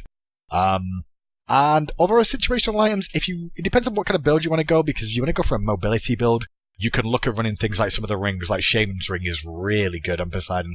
Mobility can be an option. And if you're going to go the mobility build, though, you're probably going to want to level your Trident second after leveling your Whirlpool. When you get to lane, though, Whirlpool should be the thing you level the quickest, but you don't start level 1 with Whirlpool. You should be looking at taking your first ability at the start of the wave, Tidal Surge. Reason for this is all about the cooldown reduction and the burst damage, and there's a little bit of a bonus to this as well, which is the fact that it knocks back minions and players with that first ability. So when you actually hit the minion wave, funny enough, if you walk up to the very first minion wave and press your first ability against it, what will happen with Tidal Surge is the archers that you will hit on the enemy team will be pushed just out of range of that of your archers, which means they're not going to deal damage for a second and give you more power in that lane of clearing it a little bit quicker. Now, you should take the first point into Tidal Surge, then max out Whirlpool and Trident. Is the last ability you'll take, so you'll go 1, 3, 2, and then you'll max Whirlpool and Kraken off cooldown. And then it's kind of situational. Do you want to max your Tidal Surge, or do you want to max your movement speed from your Trident? I'm a big fan of movement speed from Trident, but it's really like based off how the game's going. There's a lot of trickiness to Poseidon too, but at the start, I'd say take your 1, clear the speed buff with the jungler, like throw it out. Make sure the jungler knows you've got your 1 too, because some junglers are idiots and don't realize it. And then miss because you knock back the camp, right? Like that's going to happen. But take your 1. You can take your cripple at the start. You can take Whirlpool for a bit more safety if you want to. Your clear is going to be a little bit slower because of it, but it is good in matches against people like Agni, which means he can't dash through the minion wave if you got your Whirlpool down. So some matchup specific, you may want to change which ability you take. That makes sense. I know one of the most important things with Poseidon is realizing that your passive is actually, you've got to be pretty active with that and paying attention to that, because that bonus damage is extremely important. It's very potent, but a lot of people get in the trap of trying to keep it maxed to use with Kraken. Now, here's the funny thing is that if you Whirlpool Kraken, you don't have it maxed anymore, because your Whirlpool takes away Tide, which means you're never getting the full Kraken damage anyway, right? Yep. So the best Krakens are the raw Krakens, but you never see a pro player use a raw Kraken unless there is nothing else to do, right? They will always Whirlpool first. So even though the Tide meter will give you bonus damage, trying to raw Kraken means there's more chance of it missing and fucking up and you wasting your Kraken than it is to Whirlpool first, wait for a tick of damage to confirm that they got hit by the cripple and can't just jump out, and then unleash the Kraken and at least get the Aegis. Yeah, I know if you get a Magus on with that Whirlpool too, get a couple ticks in there and then release that Kraken. Oh yeah, you make up for that damage. Oh, for sure, just a little bit. Yeah, one of the best little combos you can do with that is Spear the Magus is definitely one of the best go-to items of Poseidon just because of the tick damage of the 3. But it does so much burst when you get 1 or 2 ticks of that off. If you really want to play it well, drop the Whirlpool and land 2 basic attacks, and that will give you enough for a full Kraken again, which will be at the limit, and consume 30%. But sometimes just having that filled is good for the mobility aspect of Trident, especially if you're going to go Polynomicon, like Ring Rush. That's what I love about Poseidon. There's just so many stupid builds you can do that are all not necessarily as stupid as they sound on paper when you use them, and you're like, wow, this is really good. That's one of the most aggravating builds. It's like the attack speed, mobility build with him. Yeah. It's just so annoying. Do you want me to teach you about the Lord and Savior of the mage item right now? That is Celestial Legion Helm. Yeah. Have you guys been using that just lately on your mages? No, I haven't. I would like to advise you all, after getting your boots, to get yourself a Celestial Legion Helm and enjoy the game. This is all you're going to do. You'll feel so much different. You'll be like a new man, a new mage in the game. When you build yourself a Celestial Legion Helm. Just for people who don't know what this is, it costs 2,050 gold. It is 60 magical power and 40 physical protection. And 20 MP5. Now, you remember me saying about Poseidon MP5? Well, most mages give a shit about MP5, but they have to get it, quickly and get it without, costing them a deficit. So 20 MP5 is a huge especially chunk. for 60 power. Yeah, and not only that, you get 40 physical protection, which can be good against assassins in the early game, and nerf some of their damage down, or against warriors if you get any of those. Lord knows Guy loves feeding the assassin early game. But not just that, the passive of this, which is every 2 seconds you receive a stack of 10 physical protections up to a max of 5 stacks. right? So that's 50 physical protections you can get from this item. Are removed upon taking damage from gods. Stacks can only be gained after not taking physical damage from gods for 5 seconds.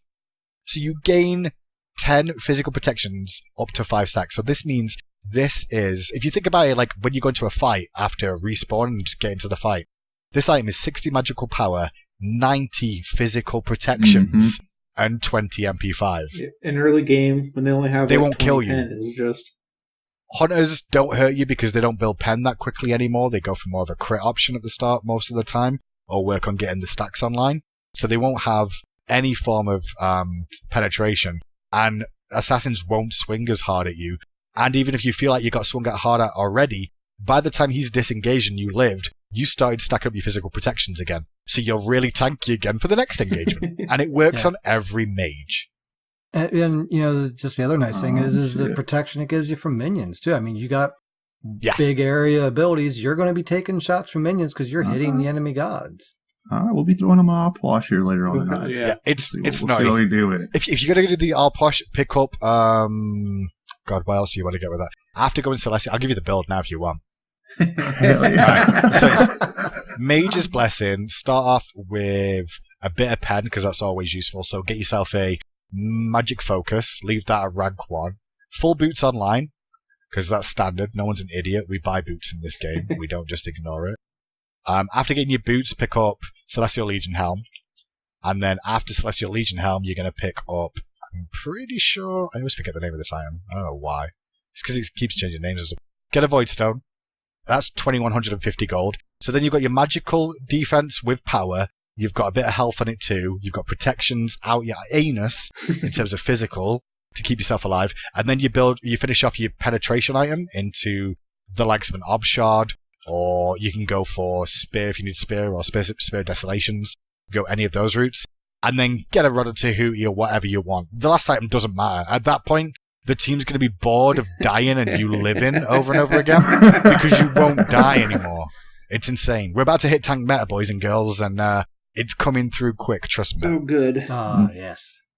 Being a resident support, I like hearing that.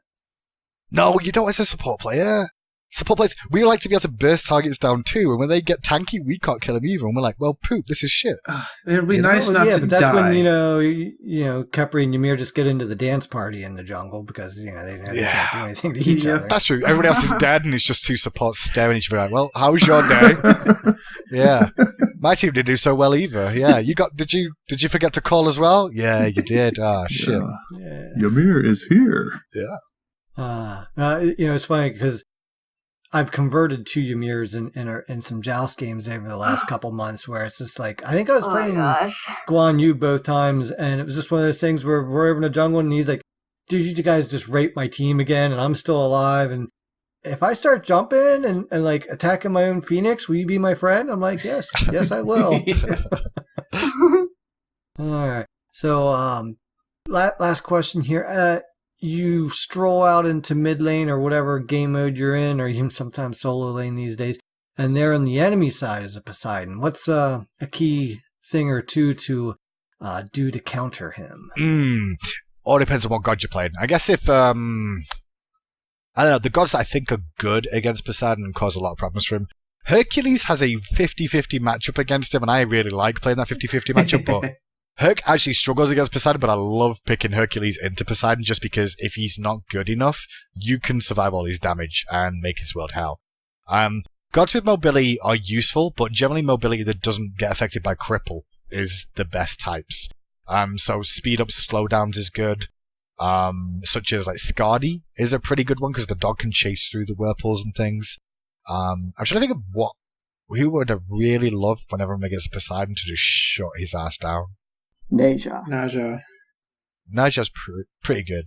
He's good at gaining the range of the slash. Odin's good as always.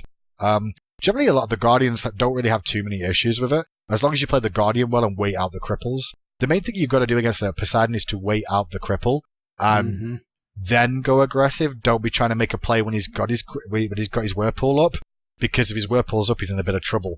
And don't let him precast. Like, you want someone in his face at all times. If you're playing a supportive god or a tank, go get in Poseidon's face so he's distracted from going, can I Whirlpool Kraken here? Because that's what they want to do. If you've ever played Poseidon, all you want to do is go, Whirlpool Kraken. My job's done, you know? Like, I got nothing else, boys, I'm off. I'm going to go farm red buff. Like, that's legit all that Poseidon does is Whirlpool Kraken. So if you can stop him going, can I do a Whirlpool Kraken here for just a second, you are helping your team. And the longer those few seconds last, the more, like, Poseidon can't do. Biggest thing about him, though, is getting range and get into CC range with him. You're going to eat some damage, but be prepared for his Kraken combo. If you can make him use it defensively, it's probably not going to kill you as quick as it's going to kill a teammate, and it means your carries can get a lot more damage off in the fights. All right. So last question. Favorite skin? I don't have a favorite skin. It's funny because I've been in the game so long now, and because I do patch notes and I see all the skins that come out, it's always changing. I can suggest the skin that I really want, because I've been keep pitching it, and I'm going to pitch it everywhere, is Geb plushie. I want plushie Geb. There you go. The plush Guardians are awesome. I want one for every Guardian. I know! Me too, but plushie Geb is on my list because he's not had a skin in a while, and I'd love to see Rollout be a ball of yarn that leaves a little trail behind. Oh, yeah! Right? He'd just be a giant ball of yarn that rolls around. That would be great. It just sounds entertaining to me, where I'm like, yeah, plushie Geb sounds great. I'm pitching it, it'll probably never happen, but who knows? All right. So I know your time's running out here. So I know you said earlier that you don't like to, publicize your own stuff, but I want you to go ahead and do that. Where can people find you on Twitter? Sure. I know you got the podcast. You got the Hindu FM. I was listening to that. God, the Hindu FM. Yeah. I was on there the other day. You were. I remember now. That reminds me, I got to go clip what you said to him about his vibrator. It was that one. No, legit. You got on air, and immediately there was a buzzing in the background, and I'm like, what the fuck? Is he jacking off with a vibrator? I was on my phone, is he messing with a flashlight while he's got calling a notification, and I was like, oh, shit. So, you got your flashlight out. What's wrong with you? I was just so excited that I was on Hindu FM. I couldn't listen. That show is a risky show that I do, which is Hindu FM. It's really just a radio show where I just give the chance for anyone to call up and talk shit about Smite, right?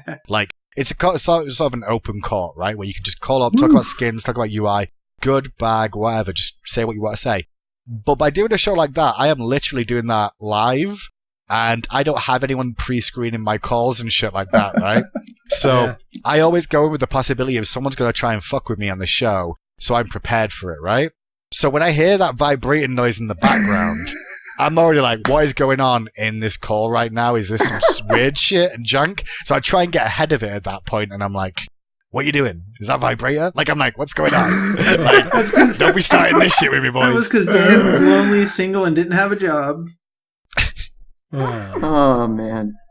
But yeah, so how can people get a hold of you? So I work a lot for, obviously, for Smite Hi-Res Studios. I'm part of Skillshot, which is a subsidiary of Hi-Res, just like Titanforge is basically. But we work on all the esports and production side of things, so we make content and shows and have casters and things like that. So you can always find me at Skillshot. My Twitter account is at Hinduman_. It used to be at Hi-Res Hinduman, but I'm no longer technically Hi-Res. I'm technically Skillshot, but I'm not going to put SS in my name because we fought the Germans. I am not a Nazi. So when we chased the Skillshot, I was like, yeah, SS Hinduman sounds like a ship or someone that's part of the Gestapo. I'm not having either of those things. No, we won the war. It's okay. We can say yes, and we're not going to do it. So yeah, you can find me Hinduman_ on Twitter. I'm on YouTube under Hinduman as well, I believe, but I don't do too much YouTube stuff. Although there may be more stuff in the foreseeable future. I'm thinking about bringing back viewer game analysis. Ooh. And you can find me in Smite Games randomly feeding. But the good news is they put in gifting in the game now. Yeah, that's awesome. Gifting's been out for 2 days, and I haven't gotten a gift. I think everybody deserves to. I'm gonna say, you know that pentakill I talked about earlier, by the way, where I watched that guy steal the pentakill. After the game, I gave the Vamana a gift. It was my first gift, and I gave it away. I felt bad that he lost his pen, and I'm like, here, have a 400 gem gift. I hope you get something good. There you go. Just to cheer you up after losing your pentakill. Hopefully you don't get a 3-day booster. Here you go.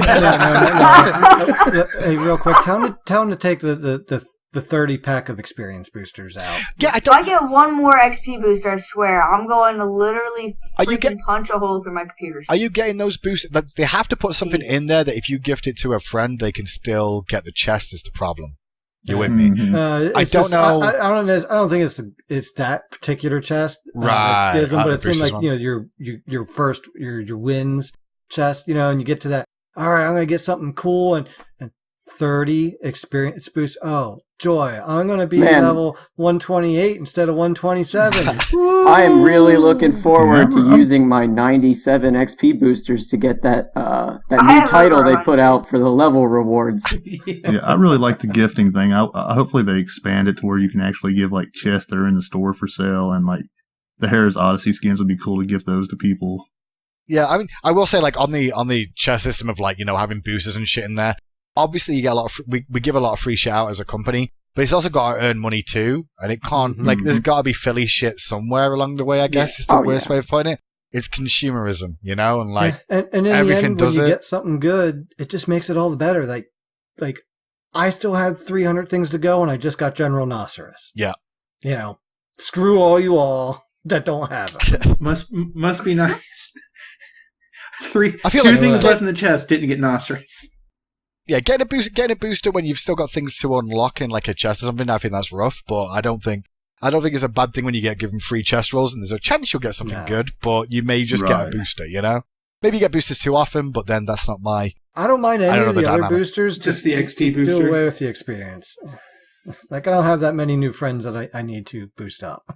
But you still want to experience to get the title, right? You want to be 160 and be like, look at me, I've been playing since day one, no one knows, I That's want to right, be godlike guy all almighty. fantasy point boosters so I can get the thing. I play all the damn time, and I'm still I'm only at 70,000. I'm like, I'm not gonna get it. I don't think I'm gonna squeeze this out unless I got get it a weeks divorce ago. here, and Get good. that's what's gonna happen if I get it. Right, I got it months ago.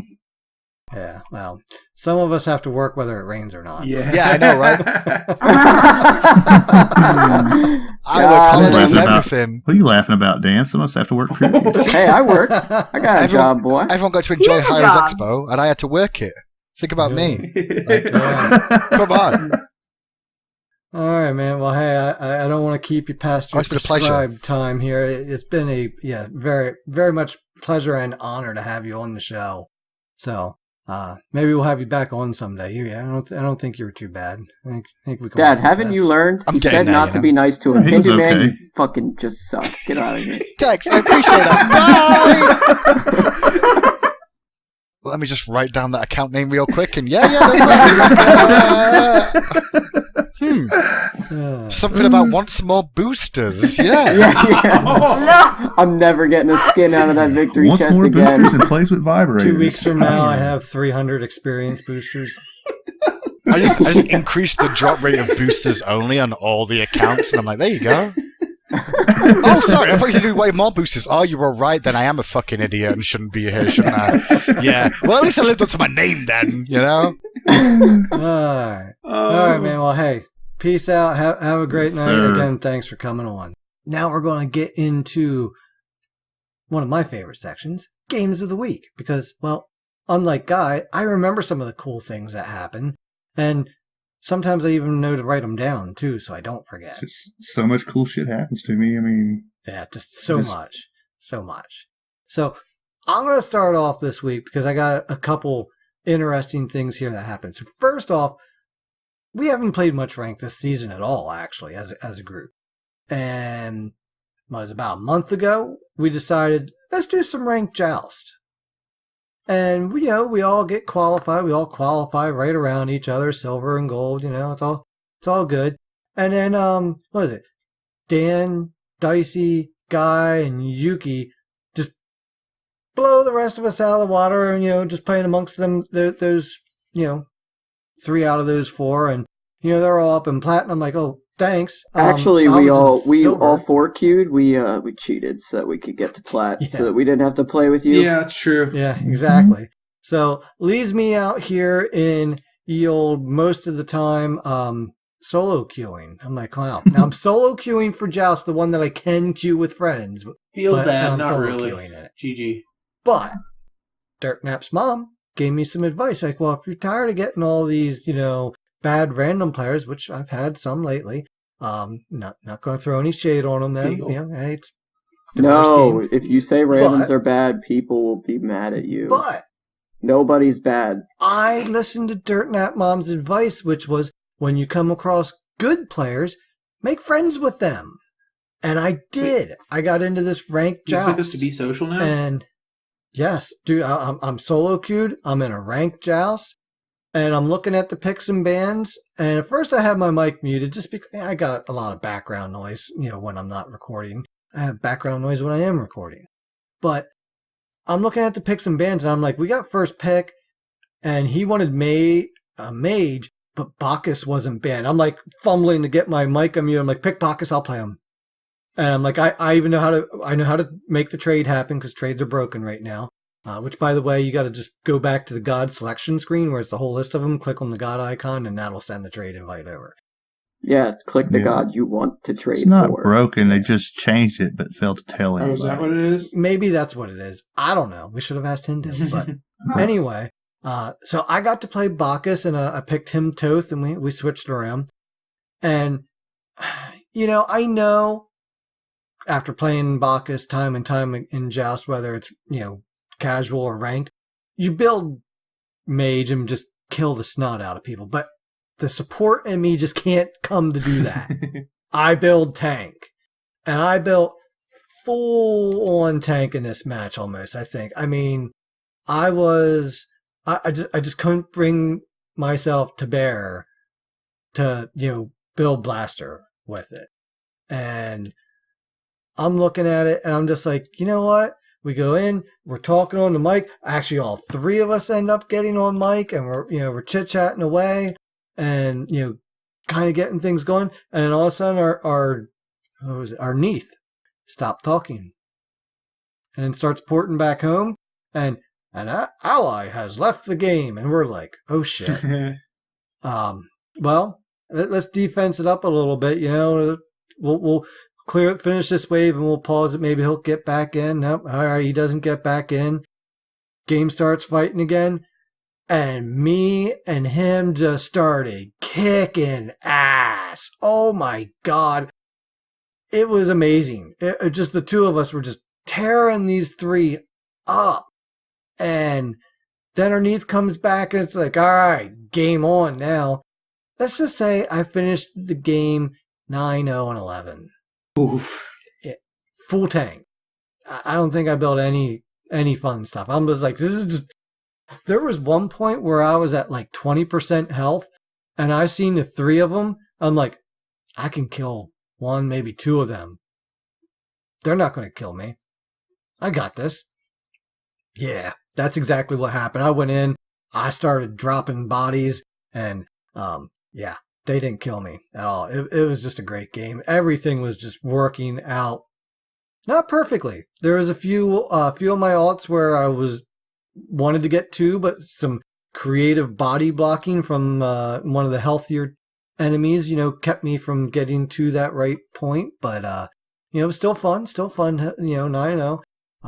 So then, hey, let's group up and do another one. So I'm fumbling through trying to get. And this is life on console, especially after a patch where it made it harder, trying to get everybody back in the group, and I managed only to get the Toth back in. So, all right. So, his name was, I believe, Elite Beast. So, high fives, hats off to you, buddy.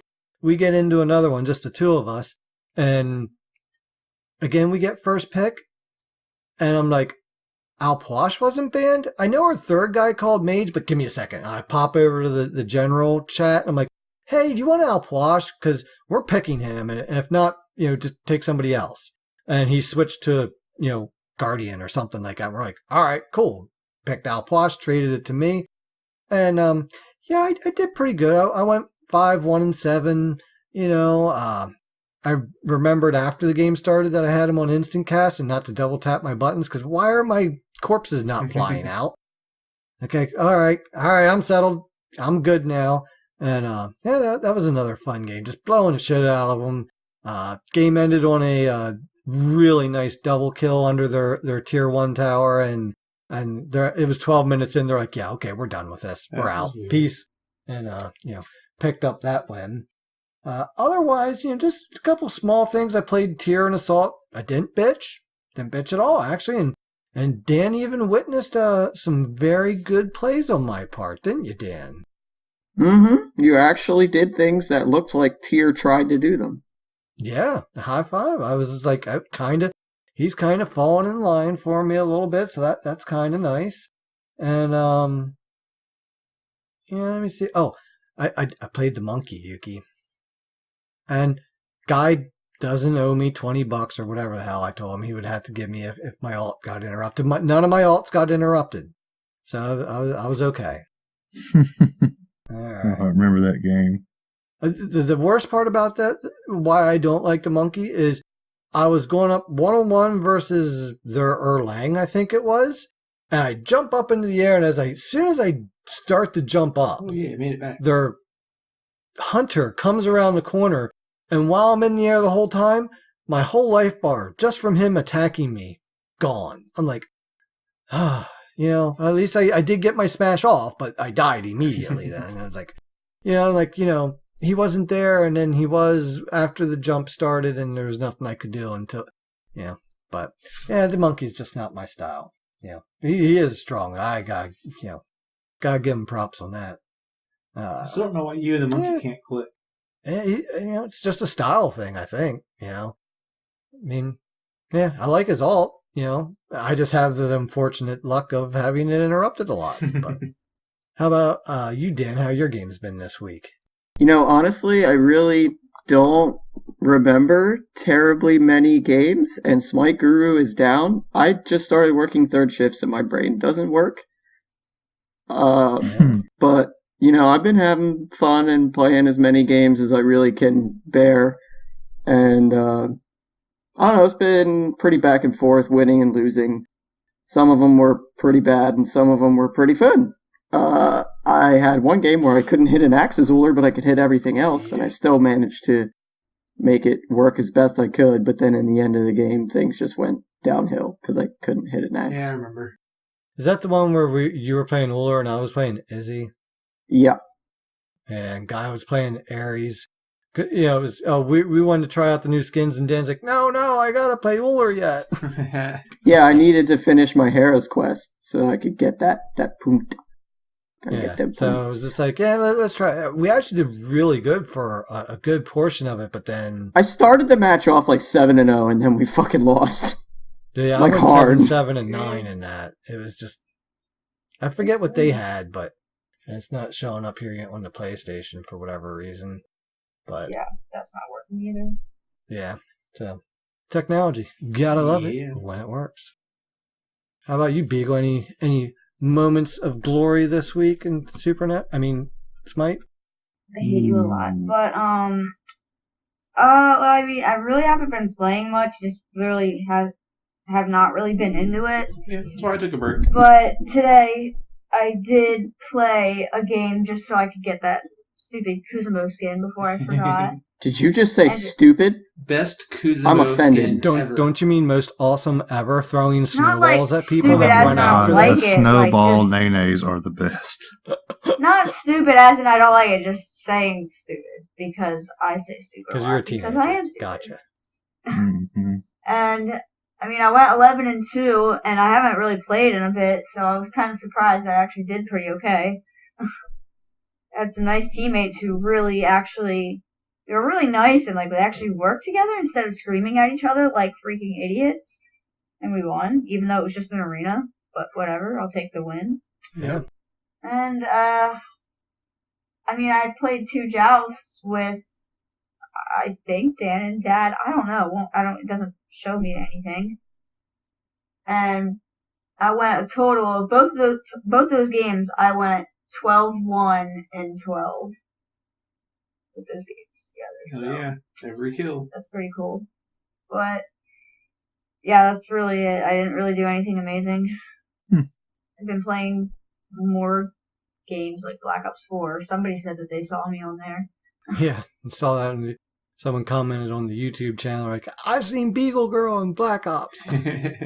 Or COD, or whatever the hell you're playing. Dude, Whatever, but you Kuzenbo newfangled skin, kids. I used that last night, wasn't it, Guy? That was a 10-minute Yeah. sprint. I think you were playing That was Plosh, and I I was do playing like it. Kuzenbo. Oh yeah, it was like 11-0, 9-0. I don't know what the score was, and I was like, "Well, these guys are about to surrender." It was like 9:40. I was gonna 20 go seconds do later, the it was bull over. demon just to add insult to that's injury, right. and as soon as I got there, they fucking surrendered, and I was like, "You bitches." I was just having fun throwing snowballs at people. Was I Hebo? I think I Mm, was Hebo, or was that a different game? Yeah. No, you weren't Hebo. You weren't Hebo. That was a No. different Who was game. that You game? were- you were I probably was watching. You were Uller. I was watching that game. I thought he was. You were Uller, I believe. Hmm. Yeah, we were just standing in front of their tower, killing them nonstop. That's why they Yeah, quit. yeah, I remember. Dude, Yeah, I almost was had Uller some that great, game. Yeah. great wraparound shots with the Nene and got them back behind their tower even. And if it wouldn't have been for that damn Phoenix, I would have had them. And that meddling Phoenix too. How about you, Yuki? Any specifics this week? Well, I decided this week, after my hiatus from Smite, I got so sick of seeing Loki in my game. But then I thought, if I'm the Loki, then I'm the Loki. There won't be others. So twice, played Right. Conquest, twice, Loki solo. Once it was just a snowball downhill because we just destroyed them. And the other one we lost, we had someone locked in Hell's support, and I was Loki solo, and then they didn't build any tank items, and that just... I mean, I wouldn't say it's directly her fault, but we didn't have the CC, and we didn't steamroll with the damage like we would have had to win that game early.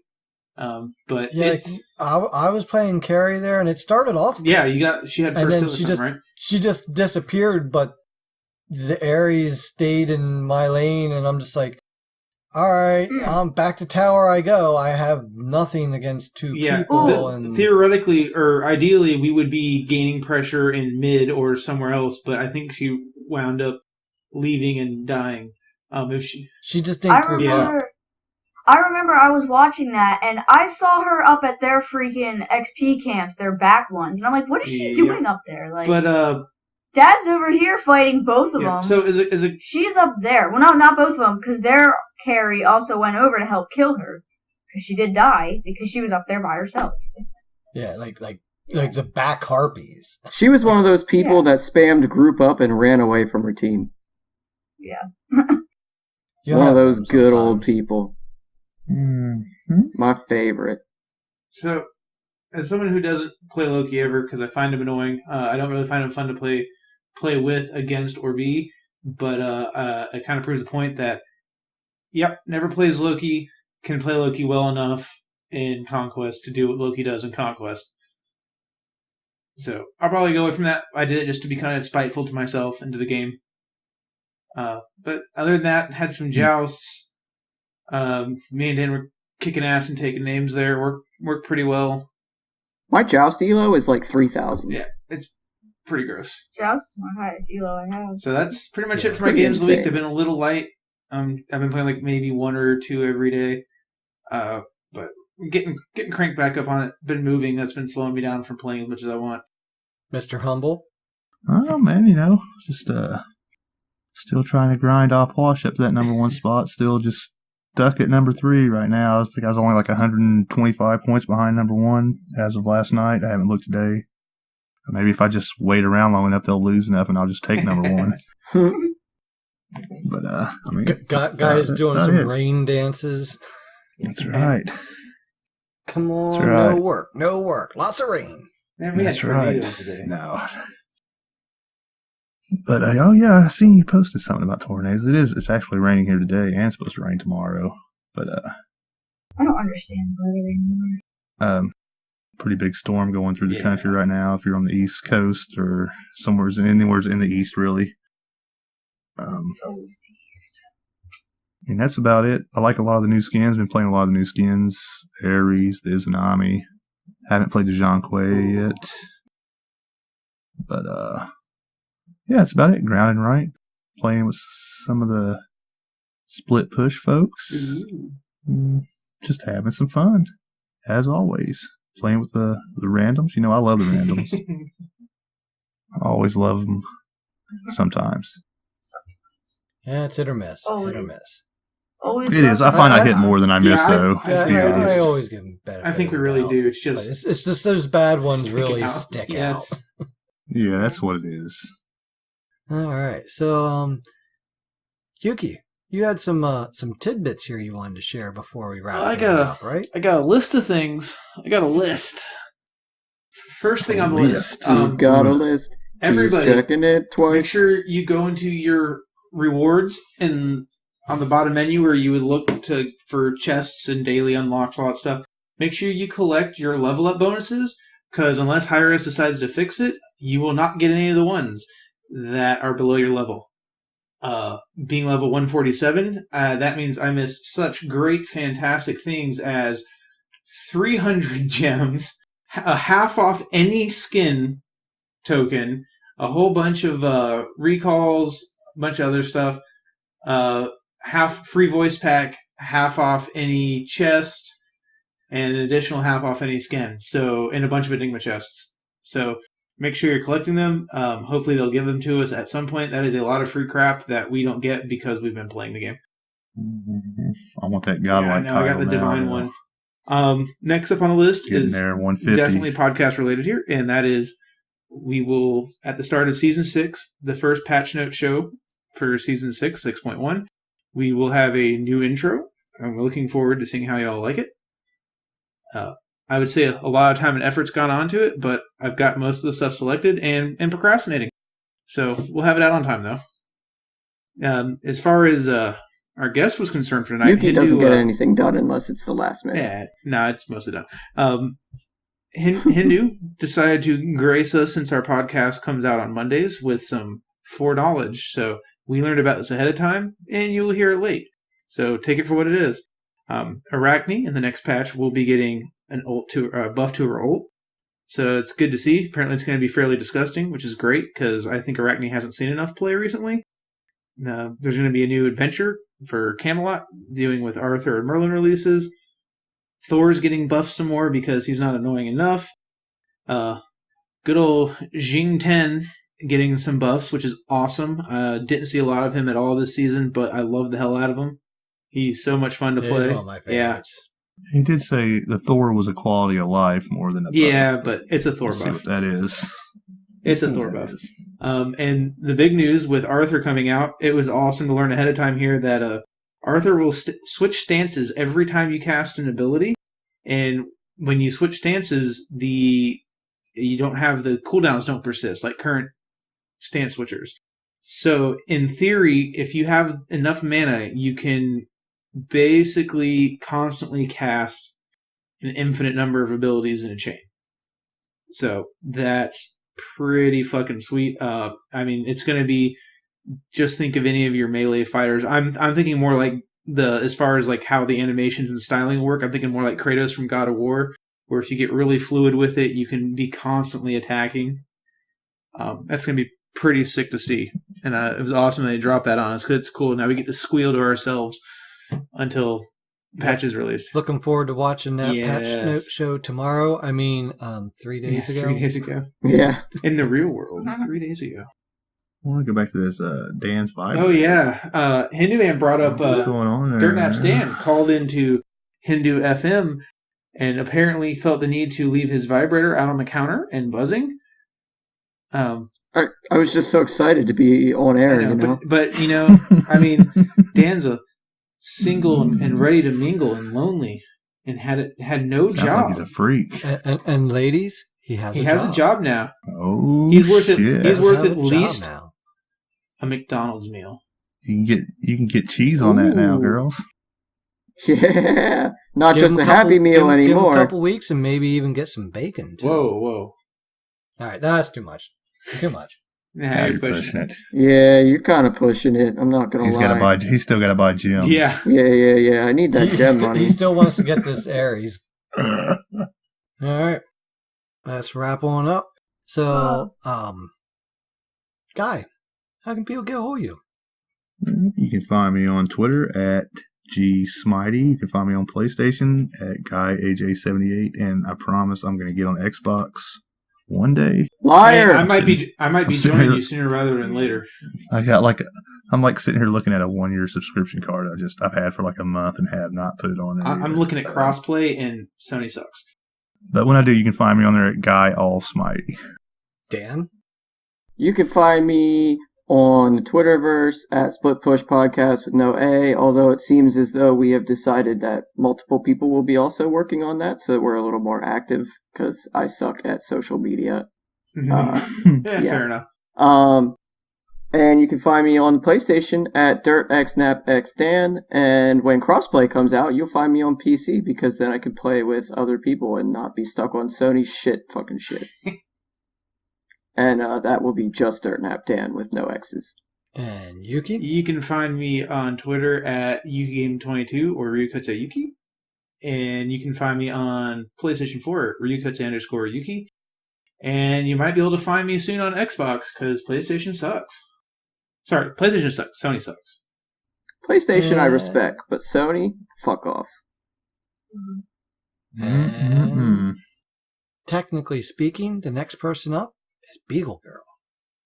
You can find me on Twitter at Beagle_Girl27 and PlayStation at Beagle_Girl2780. And just a reminder, like I said last time, how half the time I'm never even around when I get invites. I'm sorry. And sometimes I also leave Smite open so people think I'm on Smite, but I'm really watching Netflix or YouTube, going to bed or Supernatural. Again, I still get that invite every day, 6 in the morning. Although this time he invited me to play Black Ops 4, so he's changing it up. I like the style, And then but I've also just, now I'm at not. work during those times, and then coming home to die. Wow. Dan does adult things. No, He's a big boy now. All right. Last up, it's the old man here, DirtNap's dad himself. You can find me on Twitter and on the PlayStation at dirt_naps_dad. You can email us here at community@splitpushpodcast.com. You can find our YouTube channel now, which I have pinned to my tweet. Or if you need a link, just let me know. I'll get you one. Hop in our Discord.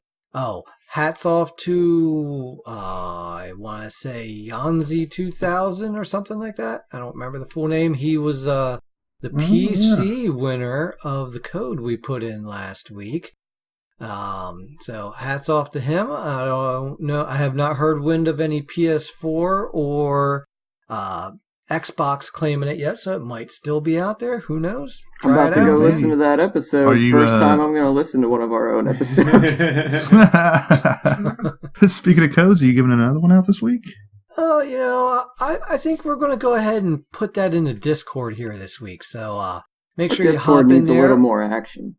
Yeah, we're going to put in the Pixel Thor into the Discord here this week. So you can go in there and, hit the little react, little thing to it. And I will draw a winner, next recording. So, it's a parade. Last off, when you guys are hearing this, it's going to be the day or two before Christmas. I want to wish everybody out there a very Merry Christmas, and we'll get to the Happy New Year part next week. Happy holidays, everybody! Yeah, this is gonna be Merry Christmas, Happy Holidays. We're giving you guys get a gift wrapped in a bow tie this week. Merry Hanukkah Wanzamas. Merry Hanukkah Wanzamas. There you go. Oh yes, yeah, Merry. There, now nobody can yell at me. Yep, you got them all, Dan. You got them all. So Hanukkah Wanzamas, baby. He got all the holiday Pokemons. Yeah. Why isn't there a Pokemon called Happy Hanukkah Wanzamas? You can't even say it, so why would they?